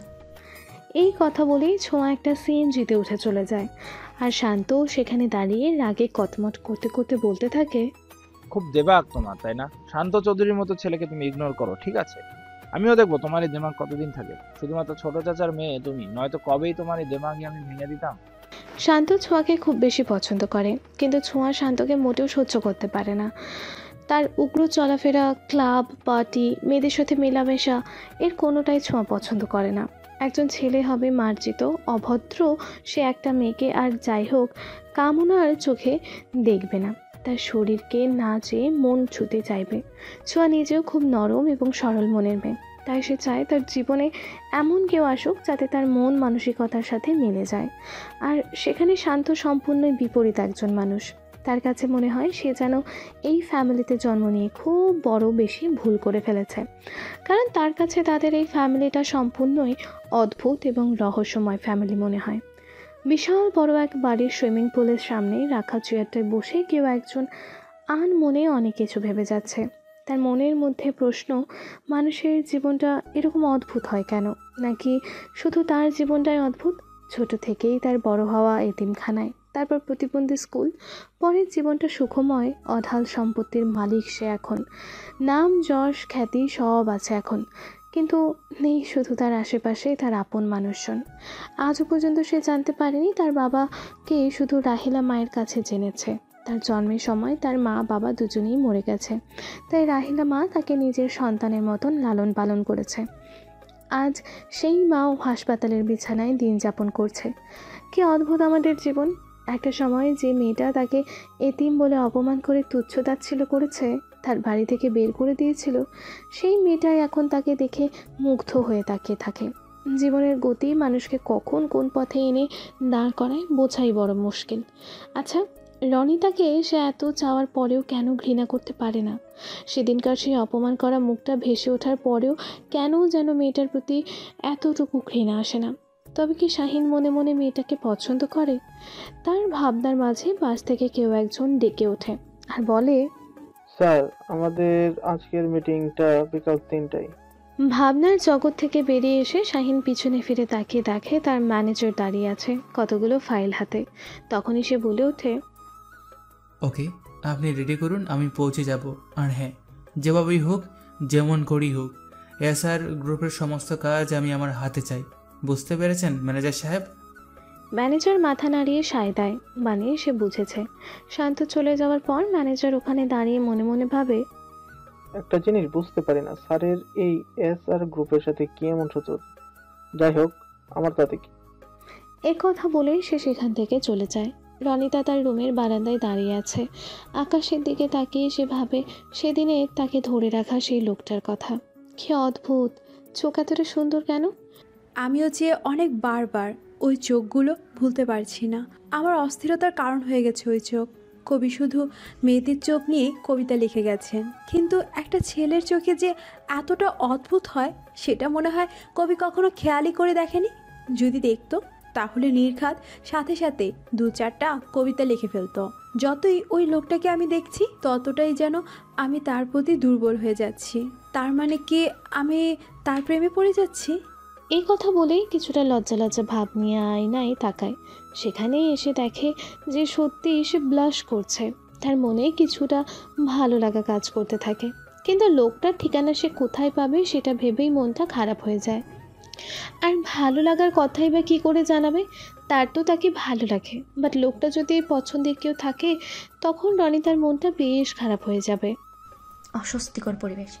যেখানে যাই সেখানেই শুধু ব্যবসা ব্যবসা, টাকা পয়সা, আর ভালো লাগে না এই সমস্ত আলোচনা। মন চায় না আর এই বাড়িতে থাকি। ছোঁয়া কথাগুলো বলতে বলতে ছাদের সিঁড়ি দিয়ে ছাদের দিকে যাচ্ছিল। হঠাৎই কেউ একজন সেটা খেয়াল করে। ছোঁয়া ছাদের রেলিং ধরে দূরে আকাশের দিকে তাকিয়ে আছে, মনে কিছু ভাবছে। তখনই পেছনে কারো আওয়াজ পেয়ে পেছনে ফিরে তাকাতেই দেখে তার কাজিন পরশ দাঁড়িয়ে আছে। তখনই ছোঁয়া একটা মিষ্টি হাসি দিয়ে বলে, পরশ ভাইয়া, তুমি কখন এসেছো? এসেছি তো অনেকক্ষণ হয়েছে। তুমি ঘুমিয়েছিলা তাই হয়তো জানো না। হঠাৎ দেখলাম বিড়বিড় করতে করতে ছাদে আসছো, তাই তো এলাম। তারপর কেমন যাচ্ছে তোমার দিনকাল? তুমি তো এখন ওইদিকে তেমন একটা আসোই না, মনে হয় আমাদের ভুলেই গেছো। সেটা হবে কেন, একটু কাজ নিয়ে ব্যস্ত ছিলাম তাই তেমন আসা হয়নি। ব্যস্ততা শেষ হতেই চলে এলাম। সোয়া মানুষ যখন মানুষকে মনে রাখে তখন হাজার ব্যস্ততার মাঝে সময় খুঁজে নেয়। পরশ একটু অবাক হয়ে ছোঁয়ার দিকে তাকিয়ে থাকে। হঠাৎ করেই ছোঁয়া হাত রেলিং থেকে সরাতে যেয়ে হাতটা একটা লোহার সাথে বেঁধে কিছুটা ছেড়ে যায়। অমনি ছোঁয়া আ করে চেঁচিয়ে ওঠে। তখনই ওর সামনে এসে ছোঁয়ার হাতটাকে ধরে নিজের সামনে এনে ফু দিতে থাকে আর বলতে থাকে, এতটা কেয়ারলেস কেন তুমি? সাবধান হতে পারো না? দেখো তো কতখানি ছিলে গেল। এইভাবে কেয়ারলেস হলে চলে? আসলে আমি বুঝতেই পারিনি এখানে এরকম একটা লোহা আছে, অসাবধানতাবশতই লেগে গেছে আর কি। পরশের হাতে যখন ছোঁয়ার হাত ছিল তখনই হঠাৎ কেউ একজন এসে ছাদের সিঁড়ি দিয়ে সেই না ছাদে প্রবেশ করবে তখনই তার চোখ দুটো আটকে যায় ওই দৃশ্যের ওপর। তার মাথায় যেন আগুন জ্বলে ওঠে রাগে। সে নিজের চুলগুলো খামচে ধরে আর মনে মনে বলতে থাকে, এত দূর আমাকে বলো আমি চরিত্রহীন, আমি খারাপ, আমি ক্লাব পার্টি নিয়ে থাকি, মেয়ে মানুষের পিছনে পড়ে থাকি, আর এখানে একাই নির্জন ছাদে এসে হাতে হাত রেখে তুমি কি করছো? কাজটা তুমি মোটেও ভালো করছো না ছোঁয়া। আর ওই ছেলে, ওই পরশ, ওটাকে তো আমি দেখে নেব। আমার চাওয়া আমার ভালো লাগার মধ্যে ভাগ বসানো, এটা তো আমি মোটেই সহ্য করব না। তখনই সে গলা ছাড়া দিয়ে বলে ওঠে, কি হচ্ছে এখানে? তখনই ছোঁয়া আর পরশ দুজনে পেছনে ফিরে তাকিয়ে দেখে ছাদে শান্ত দাঁড়িয়ে। ছোঁয়া শান্তকে দেখে হাত সরিয়ে নিতে চাইলে পরশ তার হাতটাকে আরো শক্ত করে ধরে রেখে বলে, একজন রোগীর সেবা করা হচ্ছে। শান্ত এগিয়ে সামনে এসে বলে, রোগীকে? তখনই দেখতে পায় ছোঁয়ার হাত থেকে রক্ত ঝরছে। পরশ ছোঁয়ার দিকে তাকিয়ে বলে, মেডিসিন ব্যান্ডেজ কোনোটাই এখানে নেই। সোয়া চলো নিচে যাই, এখনই ব্যান্ডেজ করতে হবে। বলেই পরশ ছোঁয়াকে নিয়ে ছাদ থেকে নিচে নেমে চলে আসে। তখনই যেন শান্তর রেগে যাওয়া আগুনের মধ্যে ঘি পড়ে। সে উত্তেজিত হয়ে ছাদের এক ফুলের টবকে সজোরে লাথিতে মেরে ভেঙে ফেলে। মনে হচ্ছে যেন তার সমস্ত রাগ ওই টবের ওপরেই ছিল। সাথে সাথে ফুলের টবটা ভেঙে গুঁড়ো হয়ে যায়। সাথে তার কিছু অংশ দিয়ে শান্তর পা কেটে গড়গড় করে রক্ত পড়তে শুরু করে। শান্ত সেই রক্তের দিকে তাকে উপহাস করে বলতে থাকে, তোরাও তো আমাকে ভালোবাসিস না, তাই তো চলে যাচ্ছিস। আমি এতটাই নোংরা, এতটাই খারাপ যে ওই ছোঁয়া আমার দিকে ফিরেও তাকায় না, অথচ পরশের হাত ধরে কি সুন্দর করে চলে গেল। পরশ একজন ডাক্তার এবং ছোঁয়ার মামাতো ভাই হয়, সেই জন্য ছোঁয়াকে ওভাবে ধরে নিয়ে আসতে দেখে কেউ কিছু মনে করে না। ড্রয়িং রুমে এসে ছোঁয়াকে সোফায় বসিয়ে দিয়ে ওর হাতে ব্যান্ডেজ করে দেয়। সাইড থেকে ছোঁয়ার মা শিলা চৌধুরী বলে ওঠে, কি ব্যাপার পরশ, ছোঁয়ার হাতে কি হয়েছে? ফুফি হঠাৎ করে কিসের যেন লেগে হাতটা কেটে গেছে। এই মেয়েটা এতটা কেয়ারলেস কেন? কোনো দিকে তাকিয়ে হাঁটাচলা করে না নির্ঘাত, তাই তো এই অবস্থা। কই দেখি কোথায় ব্যথা পেলে? ওভাবে কেন বলছো ফুফি? বাড়ির কাজের ছেলেটা দৌড়ে এসে জাহানারা বেগমকে ডাকতে থাকে, দাদি দাদি তাড়াতাড়ি আহেন, আয় আয় গো, কি হইয়া গেছে গো? ও দাদি কাকিমা, আপনারা কে কই আছেন? তাড়াতাড়ি আসেন। ছাদের উপরে শান্ত ভাইয়ের পা কাইটা গড়গড় কইরা রক্ত পড়তাছে। শান্ত ভাইয়া চুপচাপ তাকাইয়া তাকাইয়া সেই রক্ত দেখতাছে। কাজের ছেলে জামিলের এই রকম আওয়াজ শুনে ওপর থেকে জাহানারা বেগম তাড়াহুড়ো করে নামতে যেয়ে পড়ে যায়। মুনিয়া ছেলের এমন কথা শুনে ঘর থেকে বের হয়ে তাড়াহুড়ো করে ছাদে আসে। এসে দেখতে পায় শান্তর পা কেটে অনর্গল রক্ত পড়ছে, আর সে একাই কি যেন বিড়বিড় করছে। মুনিয়া তাড়াতাড়ি দৌড়ে এসে ছেলের পায়ে আঁচল পেঁচিয়ে ধরেই বলতে থাকে, কি ব্যাপার শান্ত, তুমি কি পাগল হয়ে গেছো? তোমার পা কেটে রক্ত বের হচ্ছে, তুমি এখানে বসে বসে বিড়বিড় করছো কেন? শান্ত মুনিয়ার দিকে এক পলক তাকিয়ে থাকে, মুখটা ফিরিয়েও নেয় আবার। তারপর উঠে নিচে চলে আসে। পেছনে মুনিয়া হাঁ হয়ে তাকিয়ে ছেলের চলে যাওয়ার দিকে দেখতে থাকে। নিচে আসতে সালমান শান্তকে বলে ওঠে, কি ব্যাপার শান্ত, তোমার পায়ে কি হয়েছে? জামিল বলল তোমার পা কেটে গড়গড় করে রক্ত পড়ছে, আর তুমি দিব্যি সেই পা নিয়ে হাঁটছো। পা দিয়ে রক্ত পড়ছে বলে অতটা উত্তেজিত হচ্ছে। মনে রক্তক্ষরণ কখনো দেখেছো বাবা? মানুষের মনে যখন রক্তক্ষরণ হয় তখন তার কাছে এসব তুচ্ছ। একথা বলে শান্ত তার নিজের রুমে চলে যায়। এদিকে জামিল এসে বলে জাহানারা বেগম ওপরে অজ্ঞান হয়ে আছে। তাড়াতাড়ি করে সবাই দৌড়ে ওপরে চলে আসে এবং জাহানারা বেগমের কাছে এসে দেখে জাহানারা বেগম অজ্ঞান হয়ে আছে। সাথে সাথে সবাই অ্যাম্বুলেন্সে খবর দিয়ে তাকে হসপিটালে নেওয়ার ব্যবস্থা করে। হসপিটালের একটা রুমের সামনে বেশ কয়েকজন লোক, তাদের চোখে মুখে ভয়ের ছাপ। কিছু দূরে পায়চারি করছে একজন। ভেতর থেকে ডাক্তার বের হতেই সবাই এসে জিজ্ঞেস করে জ্ঞান ফিরেছে। ডাক্তার কি হয়েছে? তখনই ডাক্তার বলে, আঙ্কেল দাদিমা বয়স্ক মানুষ, হয়তো তাড়াহুড়ো করতে যেয়ে কোনো কিছুর সাথে ধাক্কা লেগে পড়ে গিয়ে মাথায় আঘাত পেয়েছে, জ্ঞান ফিরতে অনেকক্ষণ সময় লাগবে। সালমান অবাক হয়ে মুনিয়ার দিকে তাকায়। মুনিয়া মাথা নাড়িয়ে বলে কিছুই জানে না। তারা সবাই করে দূরে বসে অপেক্ষা করতে থাকে জাহানারা বেগমের জ্ঞান ফেরার। ওই হাসপাতালের 3 তলায় ভর্তি ছিল রাহেলা। শাহিনের প্রতিদিনের রুটিনের মধ্যে একটা হচ্ছে, সে যতই ব্যস্ত থাক প্রতিদিনের ব্যস্ততা শেষে একবার হলেও সে এখানে এসে রাহেলা বেগমকে দেখবে। আজও তার ব্যতিক্রম নয়। শাহিন বডিগার্ড সহ হেঁটে হেঁটে করিডোর দিয়ে সামনে আসছিল। শাহিনকে দেখে দূর থেকে কেউ একজন হতভম্ব হয়ে হাঁ করে তার মুখের দিকে তাকিয়েছিল আর মনে মনে ভাবছিল এটা কি করে সম্ভব। মানুষের মিল এতটাও সম্ভব? সালমান যেন নিজের চোখে বিশ্বাস করতে পারছে না। সে আরেকটু ভালো করে গভীরভাবে তাকায়। না, সে সত্যিই দেখছে, এ যেন তার নিজেরই প্রতিচ্ছবি। হঠাৎ করে যদি কেউ দেখে তাহলে ভাববে হয়তো সে নিজেই যাচ্ছে। এটা কি করে হতে পারে? কে ছেলে, আর আমার চেহারার সাথে বা এতটা কেন হুবহু মিল? এতটা ভাবনার পরেও সালমান আশেপাশে তাকায় কেউ ওই ছেলেটাকে ফলো করছে কিনা দেখতে। না, কেউ দেখছে না। সে একাই শুধু দেখছে, আর বাকিরা সবাই যার যার কাজে ব্যস্ত। শাহিন সেখান থেকে চলে গেলে সালমান ধীরে ধীরে তার পিছু যায়। কিছু দূর যাওয়ার পরে আর এগোতে পারে না বডিগার্ডের জন্য। দূর থেকে ফলো করার চেষ্টা করলেও তেমন একটা কিছুই দেখতে পারে না। সালমানকে এভাবে উঠে যেতে দেখে মুনিয়া সেদিকে তাকিয়ে থাকে। মনে মনে ভাবতে থাকে কি এমন দেখলো যে এভাবে উঠে সেদিকে চলে গেল। তাই মুনিয়া সালমানের পিছনে এসেছিল। মুনিয়া শাহিনের পুরোপুরি না দেখলেও সাইড থেকে দেখে ভাবে কেমন যেন পরিচিত পরিচিত মনে হচ্ছে ছেলেটাকে। সে আর বেশি মাথা ঘামিয়ে সেখানেই দাঁড়িয়ে না থেকে সালমান পেছনে ঘুরে মুনিয়াকে দেখতে পেয়ে বলে ওঠে, তুমি এখানে কি করছো?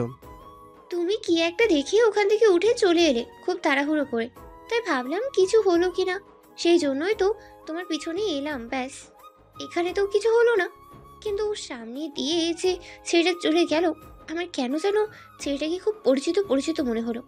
তুমি কি চেনো নাকি? সালমান খুব বড়সড় একটা ঢোক গিলে বলে, না তো, আমি তো ছেলেটাকে চিনি না। ও আচ্ছা, তাহলে উঠে চলে এখানে আসলে যে?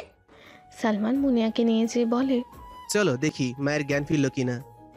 এই কথা বলেই মুনিয়াকে নিয়ে সেখান থেকে চলে আসে। হঠাৎ একটা ফোন আসে সাহিনের ফোনে।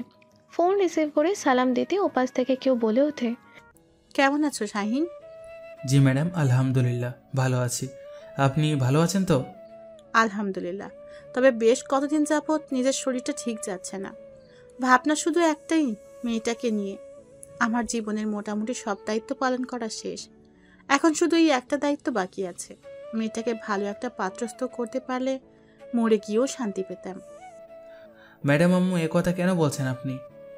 আমি আপনাকে প্রয়োজনে বিদেশ থেকে চিকিৎসা করাবো, তারপরও আপনার কিছু হতে দিব না। আর আপনি শুধু শুধু কেন এত টেনশন করছেন? আল্লাহ যা ভাগ্যে লিখে রেখেছেন তাই হবে। আর রনিতাকে নিয়ে টেনশন করবেন না। টেনশন তো এমনি এমনি করি না। মেয়ে বড় হলে বাবা মায়ের অনেক চিন্তা হয়। তাছাড়া আমার মেয়ের উগ্র মেজাজ, সেটা নিয়ে তো আমি আরও বেশি টেনশনে আছি। তবে এবার বাহির থেকে আসার পর মনে হচ্ছে কিছুটা ঠিক হয়েছে। এই কথা শুনে সাহিনও পাশে ফোনের মাঝেই হাসতে থাকে। তবে আর টেনশন কিসের আম্মু? তাছাড়া আমি তো আছি। আমি না হয় ওর জন্য খুব সুন্দর একটা বর ঠিক করে নিয়ে আসবো।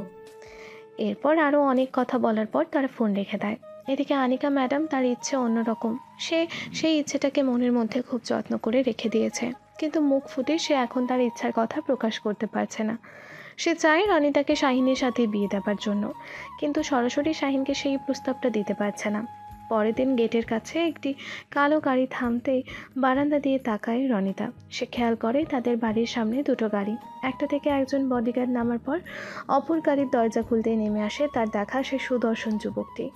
সে তো অবাক হয়ে তাকিয়ে আছে, এই লোক তার বাড়ির গেটের সামনে কেন? তবে কি লোকটি তাদের বাড়িতে এসেছে? আর কেনই বা এসেছে এখানে? বডিগার্ডের বাহিরে রেখে শাহিন বাড়ির ভেতরে পা বাড়ায়। এরপর আর সেই পুরনো কথাগুলো মনে পড়ে যায়। তাকে করা অপমান, তাকে দেওয়া অপরাধ, সব কিছু যেন তার কানে বাজতে থাকে। শাহিন মনে মনে ভাবে, কতটা অদ্ভুত এই পৃথিবী। আর এই পৃথিবীর মানুষ এতগুলো বছর পরে আবার এই বাড়িতে আমাকে আসতে হলো। তখনকার আর এখনকার শাহিনের মধ্যে হাজার হাজার তফাৎ। তখনকার এতিম অসহায় চুপ থাকা ছেলেটি আজ আল্লাহর দয়ায় আজ বিশাল বড় বিজনেসম্যান। চারদিকে আমার নাম, যশ, খ্যাতি, টাকা পয়সার অভাব নেই। শুধু অভাব যেটা সেটা হচ্ছে তার একজন সত্যিকারের প্রিয়জন, ভালো লাগার মানুষ। এইসব কিছু ভাবছে আর ধীরে ধীরে সামনের দিকেই এগোচ্ছিল। শাহিন এইদিকে রনিতা তার কল্পনার মানুষকে এখানে দেখে যেন হুঁশ হারিয়ে বেহুশের মতোই দৌড়ে নিচে আসছিল। আর ভাবছিল, এই লোক এখানে কেন, তাও আবার তাদের বাসায়। শাহিন যখন সিঁড়ি দিয়ে ওপরে উঠবে অমনি তার সামনে কেউ এসে যায়। ধপাস করে ধাক্কা লেগে পড়ে যেতে দিলেই শাহিন তাকে খপ করে ধরে ফেলে। কোমর জড়িয়ে নিয়ে মুখের দিকে তাকিয়ে দেখে রনিতা চোখে বন্ধ করে আছে।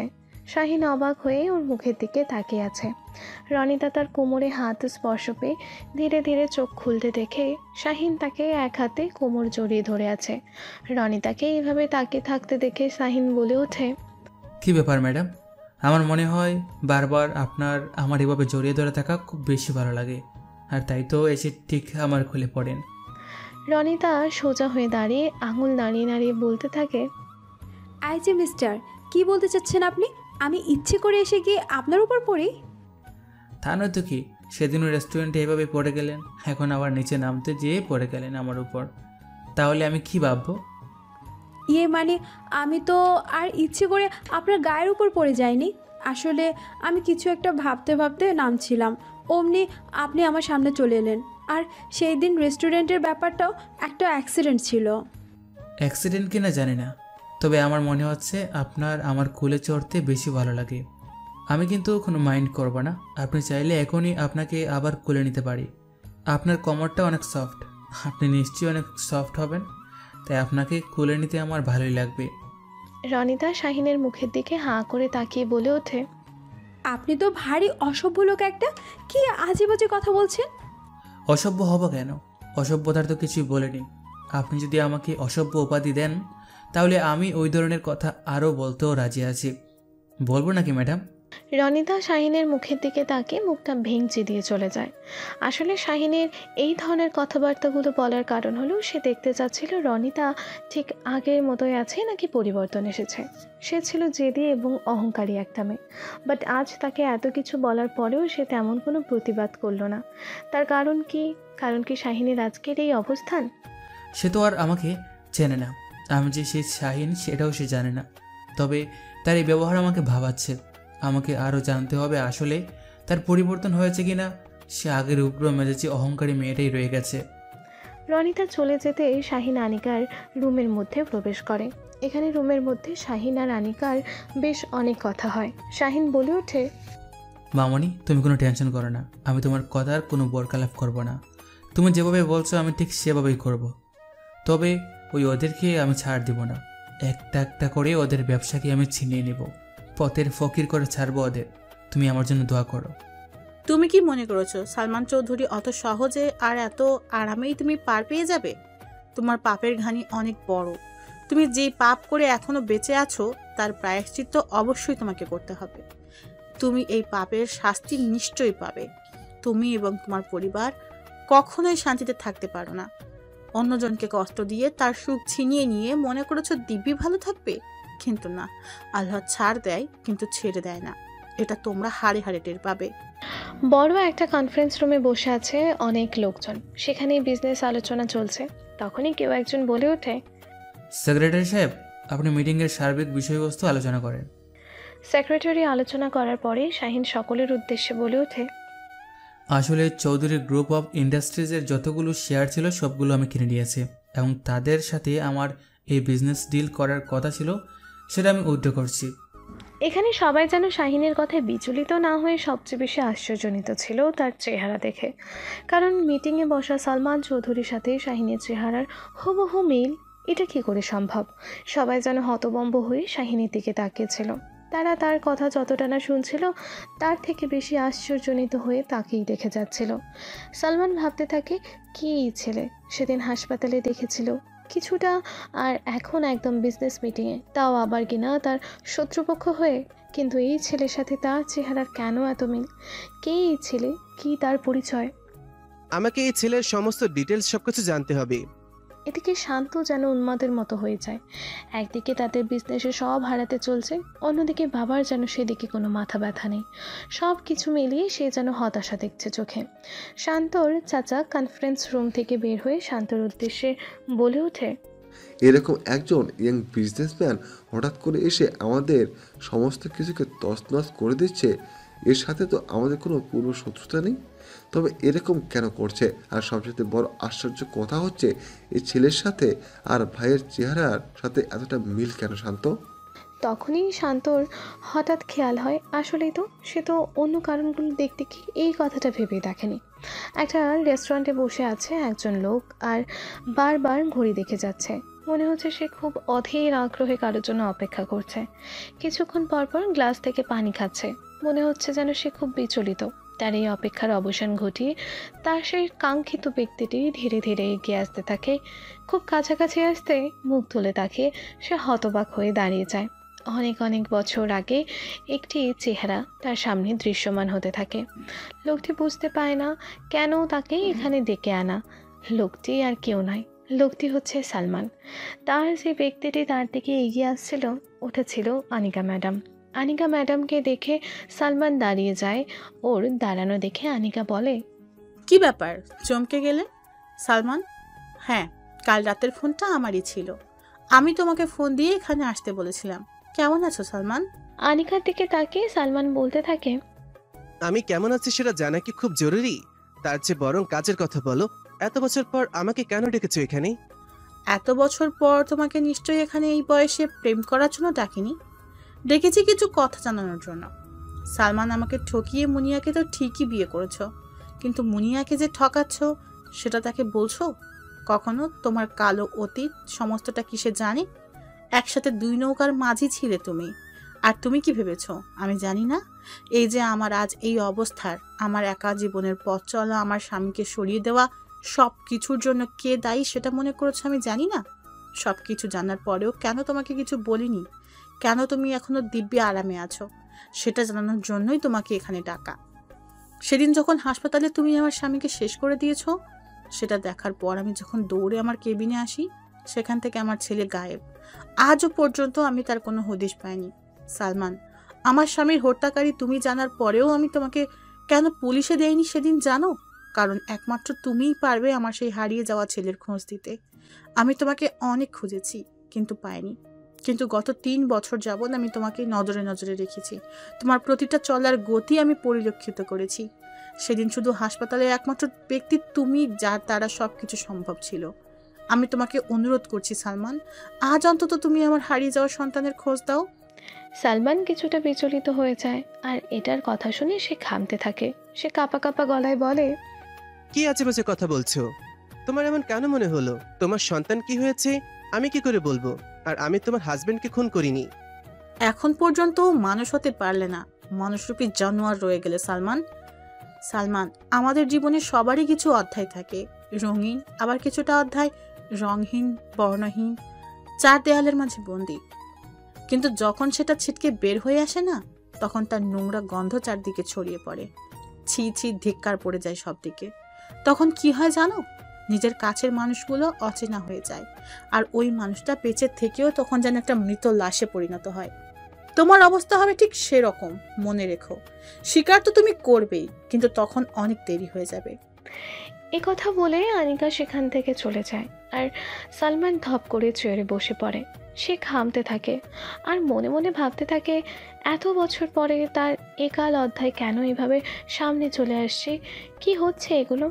যে ঘটনা সে সবার থেকে আড়াল করে রেখেছে, আজ পর্যন্ত লোকচক্ষুর আড়ালে রেখেছে, কাউকে কিছু জানতে দেয়নি, এত বছর পর সেই ঘটনা কেন সামনে আসছে? প্রচণ্ড বৃষ্টির মধ্যে রাস্তায় একটি মেয়েকে দাঁড়িয়ে থাকতে দেখে হঠাৎ করে ড্রাইভারকে গাড়ি থামাতে বলে শাহিন।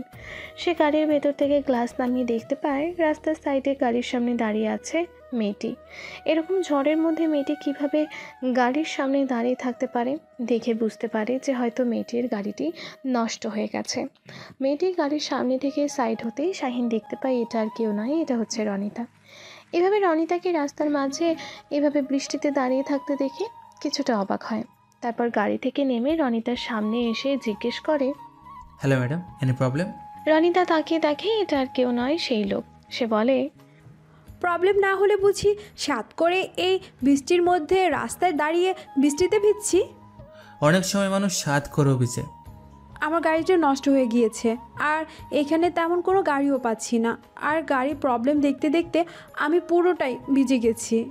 এখন কি বৃষ্টিতে ভিজে ভিজে নিজের সমস্ত শরীরের বডি স্ট্রাকচার দেখানোর ইচ্ছা আছে নাকি যাওয়ার ইচ্ছা আছে?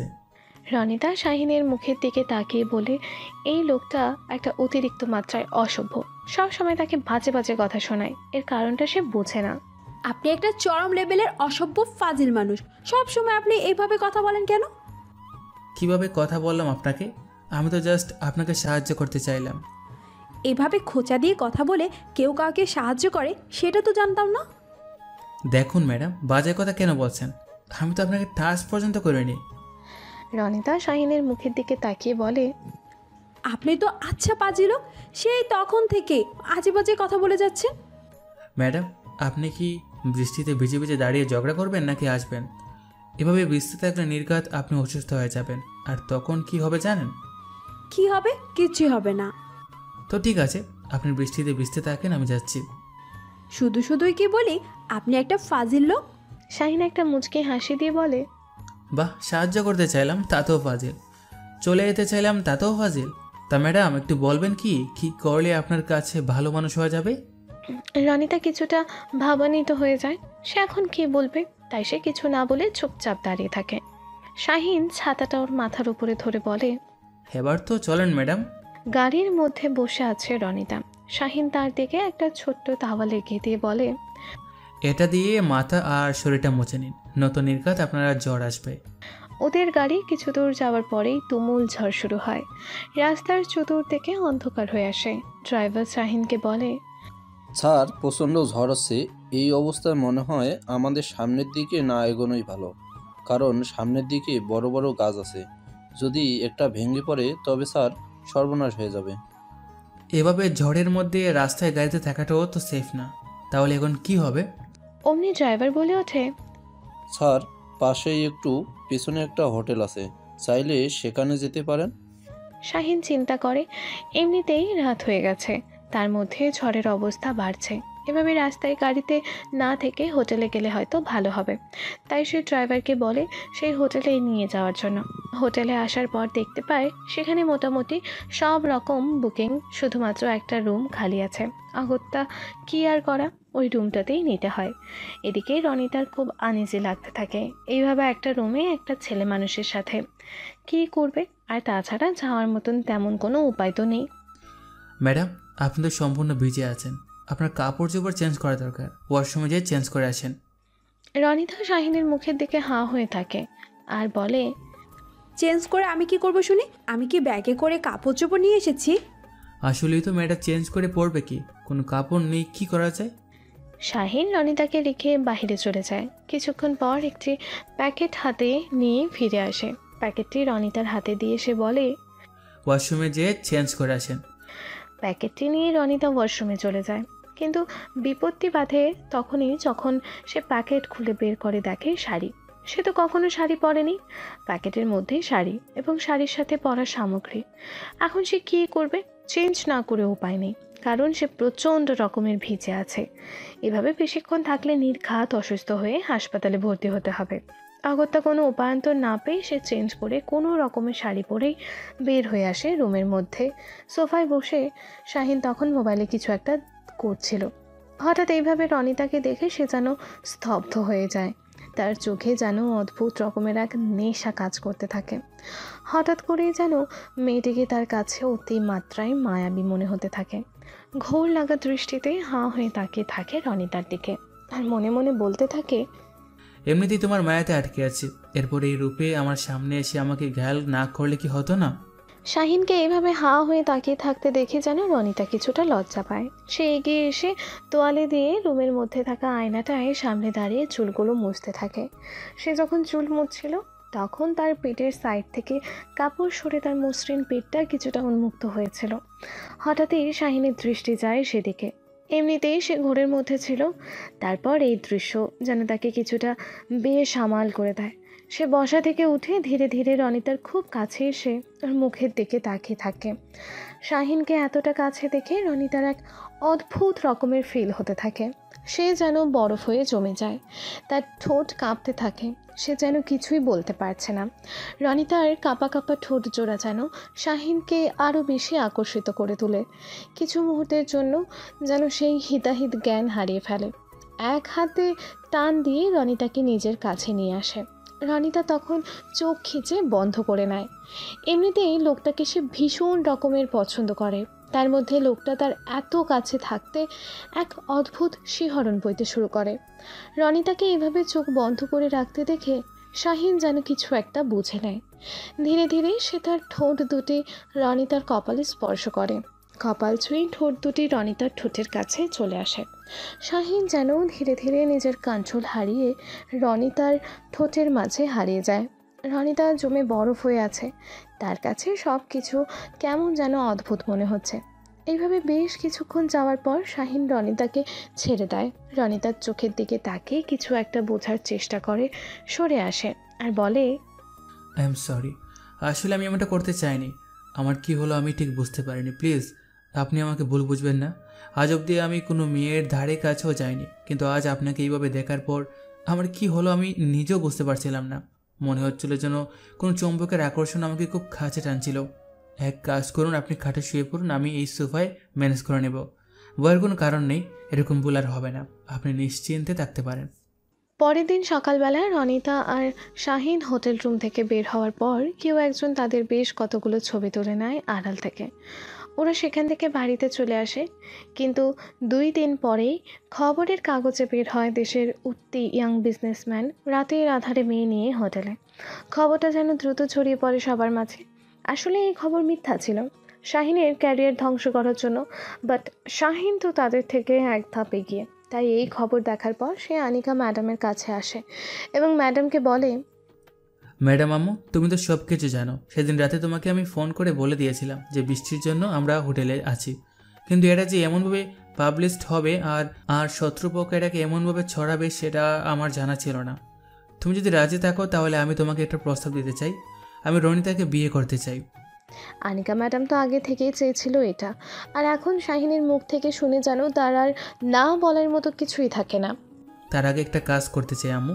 রনিতার মুখ থেকে আমি জানতে চাই সে আমাকে বিয়ে করতে রাজি আছে কিনা। একটা রুমের মধ্যে দাঁড়িয়ে আছে শাহিন আর রনিতা। শাহিন রনিতাকে প্রশ্ন করে, আমি আপনাকে বিয়ে করতে চাই, আপনি কি রাজি? আপনি নির্দ্বিধায় সত্যিটা বলতে পারেন। আপনি কি খবরের কাগজের এই খবরের জন্য আমার উপর দয়া দেখাতে চান নাকি মন থেকেই চান? আমি আপনার উপর দয়া করছি না, আমি কোনো রকম কোনো কাউকে ভয় পেয়ে এটা করতে চাচ্ছি না। আমি আপনাকে ভালোবাসি আর সেই ভালোবাসা থেকেই এটা চাচ্ছি। রনিতার মনের মধ্যে যেন আনন্দের জোয়ার বইতে শুরু করে, কারণ সেও তো শাহিনকে পছন্দ করে। তাই সে কিছু না বলে চুপচাপ থাকে। শাহিন ওকে চুপ থাকতে দেখে বলে, তাহলে কি আমি ধরে নিব নীরবতার সম্মতির লক্ষণ?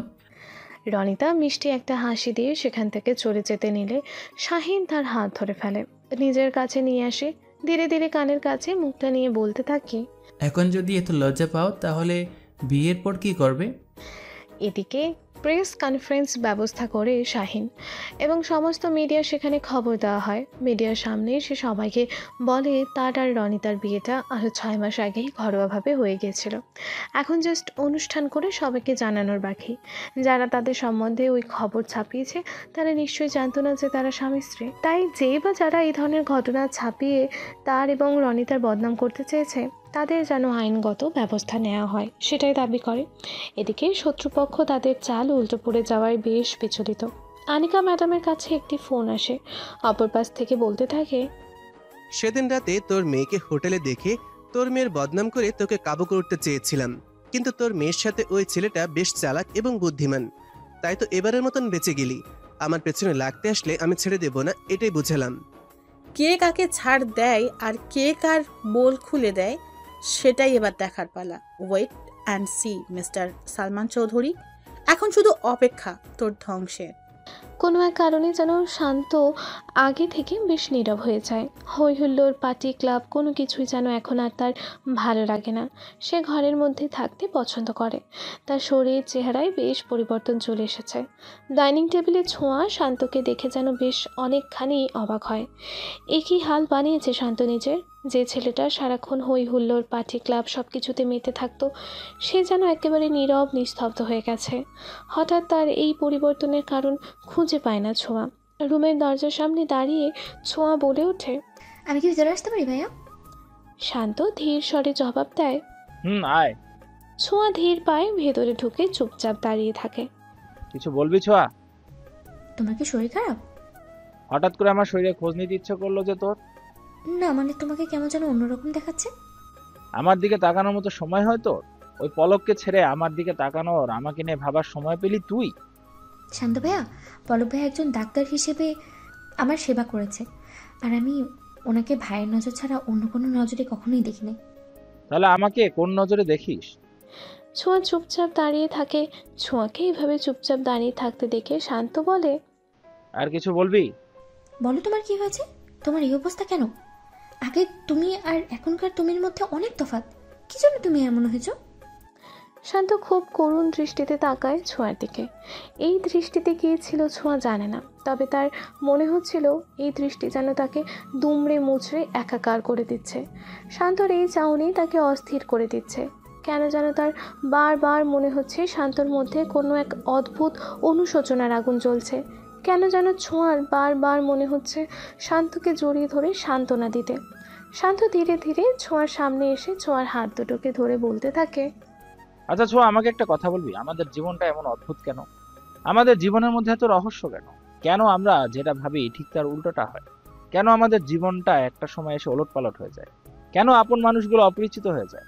ছোঁয়া ফ্যাল ফ্যাল করে শান্তর চোখের দিকে তাকিয়ে থাকে। শান্ত এসব কী বলছে আর কেনই বা বলছে? এগুলোর কারণ কি ছোঁয়া জানে না? তবে ছোঁয়া এটা বেশ ভালো বুঝতে পারছে কোনো কারণে শান্তর মনের মধ্যে বেশ ঝড় বইছে। আগের শান্ত আর এখনকার শান্তর মধ্যে আকাশ পাতাল তফাৎ। কথা বলতে বলতে হঠাৎই ছোঁয়া খেয়াল করে শান্ত চোখ দিয়ে গড়িয়ে পড়তে থাকে পানি। ছোঁয়া শান্তর এইরকম অবস্থা দেখে তার কি হয় জানে না। সে 2 হাত দিয়ে শান্তকে জড়িয়ে ধরে। ছোঁয়ার জড়িয়ে ধরা দেখে যেন শান্ত অবাক হয়ে যায়। যে মেয়েটা তাকে সহ্য করতে পারে না সে তাকে জড়িয়ে ধরেছে, এটা যেন তার কাছে পৃথিবীর সবচেয়ে বড় পাওয়া। কারণ শান্ত ছোঁয়াকে খুব বেশি ভালোবাসে, তাই সে আর চুপ থাকতে পারে না। সে 2 হাত দিয়ে ছোঁয়াকে খুব শক্ত করে জড়িয়ে ধরে আর বলে, এভাবে আমাকে সারা জীবন জড়িয়ে থাকবি তো? ছেড়ে যাস না আমাকে, তাহলে যে আমি বড্ড একা হয়ে যাব। এভাবে আমার বুকের মধ্যে লুকিয়ে থাক, আমি তোকে অনেক অনেক ভালোবাসবো, কোথাও হারিয়ে যেতে দেব না। সালমান চৌধুরী তার লিভিং রুমের মধ্যে পায়চারি করেই যাচ্ছে। বেশ অনেকক্ষণ যাবৎ সে পায়চারি করছে। হঠাৎ করেই রুমে প্রবেশ করে মুনিয়া। সালমানকে এইভাবে পায়চারি করতে দেখে মুনিয়া তার দিকে তাকিয়ে বলে ওঠে, হঠাৎ কি হলো তোমার? এভাবে অনেকক্ষণ যাবৎ দেখছি পায়চারি করেই যাচ্ছ। কি হচ্ছে তোমার মাথার মধ্যে? আবার কার ক্ষতি করার চিন্তা করছো? সালমান মুনিয়ার মুখের দিকে তাকিয়ে বলে, কি বললে তুমি? যা সত্য তাই বললাম। এই বাড়িতে আসার পর থেকেই তো দেখেই যাচ্ছি তোমার সমস্ত অপকর্ম জেনেও মুখ বুঝে চুপ করে আছি। এমন কেন তুমি? কখনো কি একটু কারো ভালো করার কথা চিন্তা করতেই পারো না? সারাক্ষণ বিজনেস আর বিজনেস, আর টাকার জন্যই আর কত মানুষের ক্ষতি করবে। তোমরা এবার তো একটু ক্ষান্ত হও। মুখ সামলে কথা বলো মুনিয়া। এই যে প্রাচুর্যের মধ্যে আছো, এত আরামে সুখে আছো, সেটা কেন জানো? এই বিজনেসের কারণে, এই টাকার কারণে। আর এই যে তুমি এই বাড়িটার বউ হয়ে আসতে পেরেছো, সেটাও আমার টাকার জোরের কারণে। হ্যাঁ, বউ বানিয়ে রেখেছো। আমার তো মনে হয় তার চেয়ে বেশি আমাকে তোমার রক্ষিতা বানিয়ে রেখেছো। জীবনে করা একটা ভুলের জন্য আমার জীবনটাই তছনছ করে দিয়েছো। তুমি তোমার ভাই আর তোমার মার টাকা ছাড়া আমার তোমরা কিছুই বোঝো না। বোবার মুখে বল ফুটেছে দেখছি, তো এত সাহস আসলো কোত্থেকে? বোবা হয়েছিলাম একমাত্র আত্মসম্মানের কথা চিন্তা করি আর আমার জীবনের করা একটা ভুলের কারণে। কিন্তু এভাবে মানুষের ক্ষতি করা কি ঠিক? আর কত চুপ করে মানুষের ক্ষতি দেখবো? তাই এবার থেকে আর চুপ করে থাকবো না। তা কি করবে শুনি? সময় হলেই দেখবি। বলেই শেষ এখান থেকে চলে যায় সালমান। মুনিয়া যাওয়ার দিকে তাকিয়ে থেকে বলে, খুব বার বেড়েছে, পাখা কাটতে হবে। সবাই যেন একসাথে উঠে পড়ে লেগেছে। দেখে নেব সব কয়টাকে। আগে তো ওই আনিকার কোনো একটা ব্যবস্থা করি। কিন্তু সেদিন আনিকার সাথে ওই ছেলেটাকে দেখলাম। ওই ছেলেটার সাথে আনিকার কি সম্পর্ক? কি হয় ছেলেটা ওর? আমাকে সেটা জানতেই হবে। আর আনিকা কোনোভাবে জেনে যায়নি তো ওর ছেলে আমার কাছে আছে? সব যেন কেমন গোলমাল হয়ে যাচ্ছে। সালমান মনে মনে ভাবতে থাকে, আনিকার সাথে ওই ছেলেটা, অর্থাৎ আমার মতন হুবহু দেখতে যে ছেলেটা, সেটা আসলে কে? আর কেনই বা ওই ছেলের সাথে আমার চেহারার এতটা মিল? রনিতার বাবা আজমল আর সালমান দুজনেই খুব ঘনিষ্ঠ বন্ধু ছিল এবং আনিকা ছিল আজমলের গার্লফ্রেন্ড। কিন্তু সালমানের একদিন অনেক তাকে দেখে দেখে ভালো লাগে আর সে বহুত রকমের চেষ্টা করে তাকে পটানোর, কিন্তু পারে না। একদিন সে আজমলের কতগুলো ছবি অন্য আরেকটা মেয়ের সাথে কানেক্ট করে আনিকাকে দেখায়। আনিকা সেগুলো দেখে কিছুটা বিচলিত হয়ে যায় খানিকের জন্য, বিশ্বাস করে ফেলে। তারপর ওদের মাঝে খুব ঝামেলা হয়। সালমান মহা খুশি। সে ভেবে নেয় আনিকা আর আজমলের মাঝে ঝামেলা পাকিয়ে দিয়েছে, হয়তোবা সে তাকে পেয়ে যাবে। কিন্তু ব্যাপারটা আসলে সেরকম হয় না। আনিকা জেনে যায় এবং মুনিয়ার ব্যাপারটাও সে জেনে যায়। আনিকা সালমানকে বলে ওঠে, ফ্ল্যাশব্যাক। সালমান, তুমি খুব জঘন্য একটা মানুষ। একটা মেয়েকে প্রেগনেন্ট করে তাকে রেখে এখন আবার আমাকে নিয়ে খেলতে যাচ্ছ। তোমার এই চাওয়া পূর্ণ হবে না। দেখো আনিকা, বোঝার চেষ্টা করো। ওই মুনিয়া আমার একটা অ্যাক্সিডেন্ট মাত্র। ওটা ক্ষণিকের ভুল মাত্র, আর তাও হয়েছে ওই মুনিয়ার জন্য। এখানে আমার কোনো দোষ নেই। ও আচ্ছা, তোমার কোনো দোষ নেই, সব দোষই মুনিয়ার। খুব ভালো। তো তুমি একটা ছেলে হয়ে তোমার কোনো দোষ নেই। আনিকা সেখান থেকে চলে যায়। সালমান মুনিয়ার কাছে এসে মুনিয়াকে বলে, মুনিয়া, তোমাকে সবার থেকে অনেক দূরে যেতে হবে। যতদিন পর্যন্ত না তোমার এই সন্তান পৃথিবীতে না আসে, অ্যাবর্শন করানো যখন তোমার জন্য রিস্ক হয়ে গেল, বাচ্চাটা কিভাবে জন্ম দিবে? এখানে তোমাকে নানান জনের নানান কথা বলবে, অপমান অপদস্থ করবে। তো তুমি এক কাজ করো, বাসা থেকে কিছু একটা বলে চলে আসো, তারপর না হয় আবার ফিরে এসো। মুনিয়া চিন্তা করে, ঠিকই তো, এখানে থাকলে তার জন্য খুব খারাপ। সমাজ তাকে ধিক্কার দেবে, সমাজের মানুষ নোংরা নোংরা কথা বলবে। এদিকে চেয়েও সে কিছু করতে পারছে না, না পারছে বাচ্চাটাকে নষ্ট করতে, না পারছে এখানে থেকে জন্ম দিতে। তাই মুনিয়া চিন্তা করে সালমানের কথায় রাজি হওয়া উচিত। পরবর্তীতে না হয় বাচ্চাটা হওয়ার পরে সে কিছু একটা চিন্তা করবে। তাই সে তখন সালমানের কথায় রাজি হয়ে যায়। বাড়িতে তার মা ছিল তারই মতো উগ্র, তাই বেশি একটা সমস্যা হয় না। সালমান তাকে নিয়ে আসে এবং অন্য একটা শহরে ভাড়া বাসায় রাখে। মাঝে মাঝে সালমান মুনিয়ার সাথে দেখা করতে আসতো। সালমান মুনিয়ার এই কাহিনীটা আজমল কিভাবে যেন জেনে যায় এবং সে আনিকার সাথে ব্যাপারটা শেয়ার করে। আর এতেই সালমানের জেদটা সম্পূর্ণ যে পড়ে আজমলের ওপর। সালমান মনে মনে ভাবতে থাকে কী করে এই আজমলের ওপর প্রতিশোধ নেওয়া যায়। তার জন্য সে আনিকাকে হাত করতে পারেনি এবং আজমলের জন্য তার আর মুনিয়ার এই ব্যাপারটা বন্ধু মহলে জানাজানি হয়ে যায়। এরপর থেকে যেন সালমান সুযোগ খুঁজতে থাকে। সালমান মুনিয়ার বাচ্চাকে মাটিতে পুঁতে রেখে এসে যখন মুনিয়াকে খবর দেয় যে মুনিয়ার মৃত বাচ্চা হয়েছে, তার একদিন পর মুনিয়াকে হাসপাতাল থেকে নিয়ে সে চলে আসে এবং এসেই জানতে পারে আজমল আনিকাকে বিয়ে করে নিয়েছে। এতে যেন সালমানের আরও বেশি জেদ হতে থাকে। আনিকা যখন আজমলের সাথে সুখে সংসার করছিল তখন সালমান তার প্রতিশোধের ছক কষছিল। আনিকা প্রেগনেন্ট হওয়ার পর যখন তার লেবার পেন শুরু হয় তখনই আজমল তাকে একটা ক্লিনিকে নিয়ে যায়। আনিকাকে রেখে আজমল যখন ওষুধ আনার জন্য বাইরে গিয়েছিল তখন আনিকার খুব সুন্দর ফুটফুটে একটা ছেলে সন্তান হয়।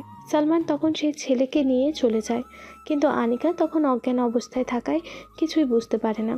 কিন্তু সেখানকার এক নার্স সালমানকে দেখে ফেলে। নার্সটি আজমল আসার সাথে সাথে তার বর্ণনার চেহারা সব কিছু বলে দেয়। আজমল জেনে যায় সালমানের কাহিনী। আনিকার জ্ঞান ফেরার পর যখন তার পাশে তার সন্তানকে সে দেখছিল না তখন সে চেঁচামেচি করতে থাকে। তখনই নার্সটি তার সামনে এসে তাকে সব ঘটনা খুলে বলে এবং বলে যে আজমল সালমানের পেছনে গেছে। আনিকা সেখান থেকে খুব কষ্টে ধীরে ধীরে উঠে বের হয়ে আজমলের কাছে যাওয়ার জন্য পা বাড়াতেই হোঁচট খেয়ে পড়ে যায়। তারপরেও সে কোনো রকমে উঠে যেতে থাকে। হাসপাতালের পরিত্যক্ত একটা রুমের সামনে এসে থামে আনিকা। সেই রুমের মধ্যে খুব ধস্তাধস্তির শব্দ হতে থাকে। বাহির থেকে দরজা বন্ধ। আনিকা দরজার মধ্যে টোকা দিতে থাকে। বারবার একটু পরেই খুব জোরে একটা শব্দ হয় আর দরজা খুলে কেউ একজন একটি বাচ্চা হাতে সেখান থেকে দৌড়ে পালিয়ে যায়। আর এটা রুমে ঢুকেই দেখে আজমল সেখানে পড়ে আছে। বর্তমান খাবার টেবিলে সবাই বসে আছে। সালমান শান্তর দিকে তাকিয়ে বলতে থাকে, কি ব্যাপার, তোমাকে বেশ কয়েকদিন যাবৎ খুব অন্যরকম দেখাচ্ছে। কাহিনীটা কি তোমার? ঠিকঠাক মতন বিজনেস দেখছো না, অফিসেও ঠিকঠাক মতন যাচ্ছ না, বাকি কাজকর্মগুলো তো সব পড়ে আছে। এইভাবে চললে কিভাবে হবে? আমি তো তোমাকে এই জন্য তৈরি করিনি। শান্ত ধীরে স্বরে বলে ওঠে, তাহলে কি জন্য তৈরি করেছো? তোমার অপকর্মের শাস্তি দেওয়ার জন্য? সালমান কিছুটা বিচলিত হয়ে চমকে তাকায় শান্তর দিকে। কি আজে বাজে কথা বলছো এসব? আজে বাজে কথা বলছি না, আমি যা বলছি সত্যিই তো বলছি। সালমান চিৎকার করে চেঁচিয়ে বলে ওঠে, খুব সাহস হয়েছে তোমার। আজকাল মুখে মুখে তর্ক করছো, আবার আজে বাজে কথা বলছো। তুমি জানো আমি কি করতে পারি? জানি তুমি অনেক কিছুই পেরেছো, আর পারবে না। সময় বদলায় সবকিছুই বদলে যায়। বলেই শান্ত টেবিল থেকে উঠে চলে যেতে নিলে সালমান চিৎকার করে বলে ওঠে, চলে যাচ্ছ কেন? দাঁড়াও, কি বলতে চাচ্ছ তুমি? শান্ত সালমানের দিকে তাকিয়ে বলে, আচ্ছা তুমি তো আমার বাবা, আমাকে একটু বলো তো ওই আনিকা ম্যাডামকে। শান্তর মুখে এই নাম শুনে সালমান কিছুটা বিচলিত হয়ে ঘামতে থাকে। সে ভেবে পায় না শান্তর মুখে আনিকার নাম কেন, আর এই নামটাই বা সে কিভাবে জানলো। আমার আরেকটা প্রশ্ন আছে তোমার কাছে মিস্টার শাহিন। যার চেহারা তোমার সাথে হুবহু মিল, কে এই ছেলে? আর তোমার চেহারার সাথেই বা ওর চেহারার এত মিল কেন? কি করে বলবো মিল কেন? আর আনিকা, তুমি একে কিভাবে চেনো? কিভাবে চিনি সেটা না হয় পরেই জানলে। শুধু এইটুকু জানো, সত্য কখনো চাপা থাকে না, একদিন না একদিন সেটা প্রকাশ পাবেই। আর পাপ কখনো ঢাকা থাকে না। সেদিন রেস্টুরেন্টে তোমার আর আনিকা ম্যাডামের কথাগুলো আমি সব শুনেছি। তুমি যখন সব কাজ ছেড়ে হন্তদন্ত হয়ে কারোর সাথে দেখা করার জন্য ছুটে যাচ্ছিলে, হয়তো তুমি খেয়াল করোনি, আমার যেন কেমন মনে হয়, কেমন একটা সন্দেহ হয়। আমি তখনই তোমার পিছু নেই, আর সেখানে গিয়ে যা জানতে পারি তা ছিল আমার জন্য সবচেয়ে আশ্চর্যজনক সংবাদ। তুমি আর চাচু যখন অফিসে কথা বলছিলে সেটাও আমি শুনে ফেলি। আসলে আল্লাহ হয়তো বা চাইছিল সত্যটা আমার সামনে প্রকাশিত হোক, আর তাই তো আমার সবকিছু জেনে ফেলা। রাহিলা বেগম আজ বহুত বছর পর চোখ খুলে তাকিয়েছে। এই খবর পেয়ে শাহিন খুব দ্রুত হাসপাতালে চলে আসে। এসে কেবিনে প্রবেশ করে সে রাহিলা বেগমকে জড়িয়ে ধরে আবেগে আপ্লুত হয়ে যায়। রাহিলা বেগম এক দৃষ্টিতে শাহিনের দিকে তাকিয়ে থাকে। মা, তুমি আমাকে চিনতে পারছো না? আমি তোমার শাহিন, তোমার ছেলে। রাহিলা বেগম ছেলেকে জড়িয়ে ধরে কান্না করে দেয়। অপরূপ এক দৃশ্য, যেন মা ছেলের মিলন মুহূর্ত। কতটা বছর ধরে আমি অপেক্ষা করে আছি এই দিনটার জন্য। তুমি চোখ খুলবে, আমার সাথে কথা বলবে। কথা বলো মা, তোমার ছেলেকে ডাক দিবে না? রাহেলা বেগম ধীরে ধীরে শাহিনের গালে হাত স্পর্শ করে শাহিন বলে ডাক দেয়। এর 1 সপ্তাহ পরের কথা। রাহেলা বেগম এখন মোটামুটি বেশ ভালোই সুস্থ, তাই তাকে বাসায় নিয়ে যাওয়া হবে। এদিকে জাহানারা বেগম দেখার জন্য সিঁড়ি বেয়ে উপরে আসছিল। মুনিয়া আর সালমান শাহিন যখন রাহেলা বেগমকে নিয়ে নিচে যাবে, ঠিক তখনই রাহেলা বেগমের চোখ যায় সালমানের দিকে। সে সালমানকে দেখে থরথর করে কাঁপতে থাকে হঠাৎ করে। এভাবে রাহেলা বেগমকে কাঁপতে দেখে শাহিন জড়িয়ে ধরে বলতে থাকে, মা কি হয়েছে হঠাৎ? তুমি এরকম করছো কেন? কোনো সমস্যা? রাহেলা বেগমের সালমানের দিকে তাকিয়ে শাহিনের দিকে তাকাতেই দেখে যে সে শাহিনের চেহারা হুবহু সালমানের মতো, একই রকম। আর সালমানের সাথেই আছে মুনিয়া, সেই মুনিয়া যাকে সে হসপিটালে নিয়ে গিয়েছিল। মুনিয়া সামনে এরকম একটা মহিলাকে কাঁপতে দেখে সে দৌড়ে এসে তাকে ধরতেই আঁতকে উঠে বলতে থাকে, আপনাকে আমার কেন যেন চেনা চেনা মনে হচ্ছে, কোথায় যেন আমি আপনাকে দেখেছি। রাহেলা মুনিয়ার মুখের দিকে তাকিয়ে থাকে। মুনিয়া অনেকক্ষণ পর বলে ওঠে, আপনি সেই রাহিলা আপা না? কি হয়েছে আপনার? রাহেলা তখন মুনিয়াকে বলে ওঠে, দুনিয়াটা একটা অদ্ভুত জায়গা। এখানে সব কিছু শেষ না করে আল্লাহ মনে হয় কাউরে নেয় না। মুনিয়া রাহেলার কথার আগামাথা কিছুই বুঝতে পারে না। রাহেলা মুনিয়াকে বলে, আপনার লগে আমার অনেক কথা আছে, একটা সত্য জানানোর আছে। আল্লাহ মনে হয় এইটার লেগেই আমারে বাঁচাইয়া দিছে, একবার এই নিয়া যায় নাই। হয়তো আমারে দিয়া এই সত্য কথাটা আপনারে কইব। মুনিয়া আর শাহিন রাহেলার মুখের দিকে হাঁ করে তাকিয়ে থাকে। দূরে দাঁড়িয়ে সালমান অস্বস্তি প্রকাশ করতে থাকে আর মুনিয়াকে ডাকতে থাকে। মুনিয়া মনে মনে ভাবে, কি এমন সত্য কথা যেটা সে আমাকে বলতে চায়? নিশ্চয়ই এর মধ্যেই কোনো রহস্য আছে। তাই মুনিয়া শাহিনের কাছ থেকে তাদের ঠিকানা জেনে নেয়। তারপর সালমানের কাছে আসে। শাহিন রাহেলাকে নিয়ে চলে যায়। শাহিন রাহেলার রুমে এসে খাটের এক সাইডে বসে রাহেলার মাথায় হাত বুলাতে বুলাতে বলতে থাকে, আচ্ছা মা, হাসপাতালে দেখা ওই মহিলাটাকে আর ওনার সাথে বা তোমার কি এমন সত্য কথা জানানোর আছে? রাহেলা শাহিনের মুখের দিকে তাকিয়ে থাকে আর বলে, ওই মহিলাকে দেখে কি তোমার কিছু মনে হয়েছে? একথা কেন জিজ্ঞেস করছো মা? কি মনে হবে আমার? তবে কেমন যেন একটা অদ্ভুত ফিল হয়েছে। রাহেলা তখন বলে ওঠে, একেই বলে নারীর টান। শাহিন অবাক হয়ে রাহেলার মুখের দিকে তাকিয়ে থাকে আর বলে, কি বলছো মা? তখনই রাহেলা শাহিনকে সব ঘটনা খুলে বলে। শাহিন স্তব্ধ হয়ে হতভম্ব হয়ে বসে থাকে আর ভাবতে থাকে, কি জঘন্য মানুষ সে, তার নিজের সন্তানকে মেরে ফেলার জন্য জন্মের সাথে সাথে নিয়ে যেয়ে মাটিতে পুঁতে রাখতে পারে। কতটা ভয়ঙ্কর সেই মানুষ। তার নিজের প্রতি ঘৃণা হতে থাকে। এই সত্যটা না জানলেই হয়তো বা ভালো হতো। কতটা ভয়ঙ্কর কুৎসিত ওই মানুষ যে নাকি তার জন্মদাতা হয়েও তাকে মেরে ফেলতে চেয়েছিল। আর এই রাহেলা, যাকে আল্লাহ ফেরেস্তার উপর সেখানে পাঠিয়েছিল, তার উসিলায় শাহিনের জীবন বাঁচিয়েছে। আজ সে যা কিছু সব কিছু এই দুইটা মানুষের অবদান। সে অন্য কোনো পরিচয় চায় না। রনিতা এসে শাহিনের কাঁধে হাত রাখতে শাহিন অসহায় দৃষ্টিতে শাহিনের দিকে তাকিয়ে থাকে আর বলে, তুমি কখনো আমাকে ছেড়ে যাবে না তো? কখনো কোনো দিন ছেড়ে যাব না। যাই হয়ে যাক, আমি আপনার সাথেই থাকবো। ড্রয়িং রুমে বসা সালমান সহ সবাই রাহেলা মুনিয়া মুখোমুখি। রাহেলা বলে সেদিনকার সমস্ত কাহিনী। সব শুনে মুনিয়া কান্নায় ভেঙে পড়ে। তাকে এতগুলো বছর মিথ্যে কথা বলা হয়েছিল, আর সালমানের মতো অসভ্য লোক তার সন্তানকে মেরে ফেলতে চেয়েছিল। ঘৃণায় সে সালমানের দিক থেকে মুখ ফিরিয়ে নেয়। এরই মধ্যে পুলিশ সহ প্রবেশ করে আনিকা, আর পুলিশকে দেখেই সবাই দাঁড়িয়ে যায়। আনিকা ম্যাডাম বলে ওঠে, এই সেই ক্রিমিনাল এতদিন যাকে আপনারা ধরার জন্য প্রমাণ পাচ্ছিলেন না, সমস্ত প্রমাণাদি তো আপনাদের হাতে। সালমান অনুশোচনা আর সবার কান্না মিশ্রিত দৃষ্টি তাকে শেষ করে দিচ্ছে। তার নিজের জন্মদাতা সন্তানকে সে মেরে ফেলতে চেয়েছিল। কারোর সাথে নজর মেলানোর উপায় তার নেই। পুলিশ তাকে নিয়ে যেতে নিলে আনিকা বলে ওঠে, সালমান, এখন তো অন্তত আমার ছেলের খোঁজ আমাকে দিয়ে যাও। সালমান শান্তর দিকে দৃষ্টিপাত করে বলে, আমি পাপী, জঘন্য, খারাপ। আমি আমার প্রায়শ্চিত্ত করব। শান্তকে দেখিয়ে বলে, ওই যে তোমার ছেলে। আনিকা ধীরে ধীরে শান্তর কাছে গিয়ে শান্তকে জড়িয়ে ধরে। সালমানের দিকে তাকিয়ে আনিকা ম্যাডাম বলে, দেখো ভাগ্যের কি নির্মম বিচার। তুমি আমার কাছ থেকে আমার ছেলেকে আলাদা করেছিলে, আর ভাগ্য তোমার ছেলেকে আমার কাছে এনে দিয়েছিল। আমি ছেলে আর স্বামী হারিয়ে যখন পাগল প্রায়, ঠিক তখনই আমার ঠাঁই হয় ভাইয়ের বাড়িতে। ভাই ভাবি তাদের 3 মাসের মেয়েকে রেখে অ্যাক্সিডেন্টে মারা যায়। তখন থেকে আমি হয়ে উঠি রনিতার মা। দেখো তুমি আমার কাছ থেকে সব কেড়ে নিয়েছিলে, অথচ আল্লাহ আমাকে সব ফিরিয়ে দিয়েছে। পাপ কখনোই কাউকে ছেড়ে দেয় না, পাপের প্রায়শ্চিত্ত করতে হয়।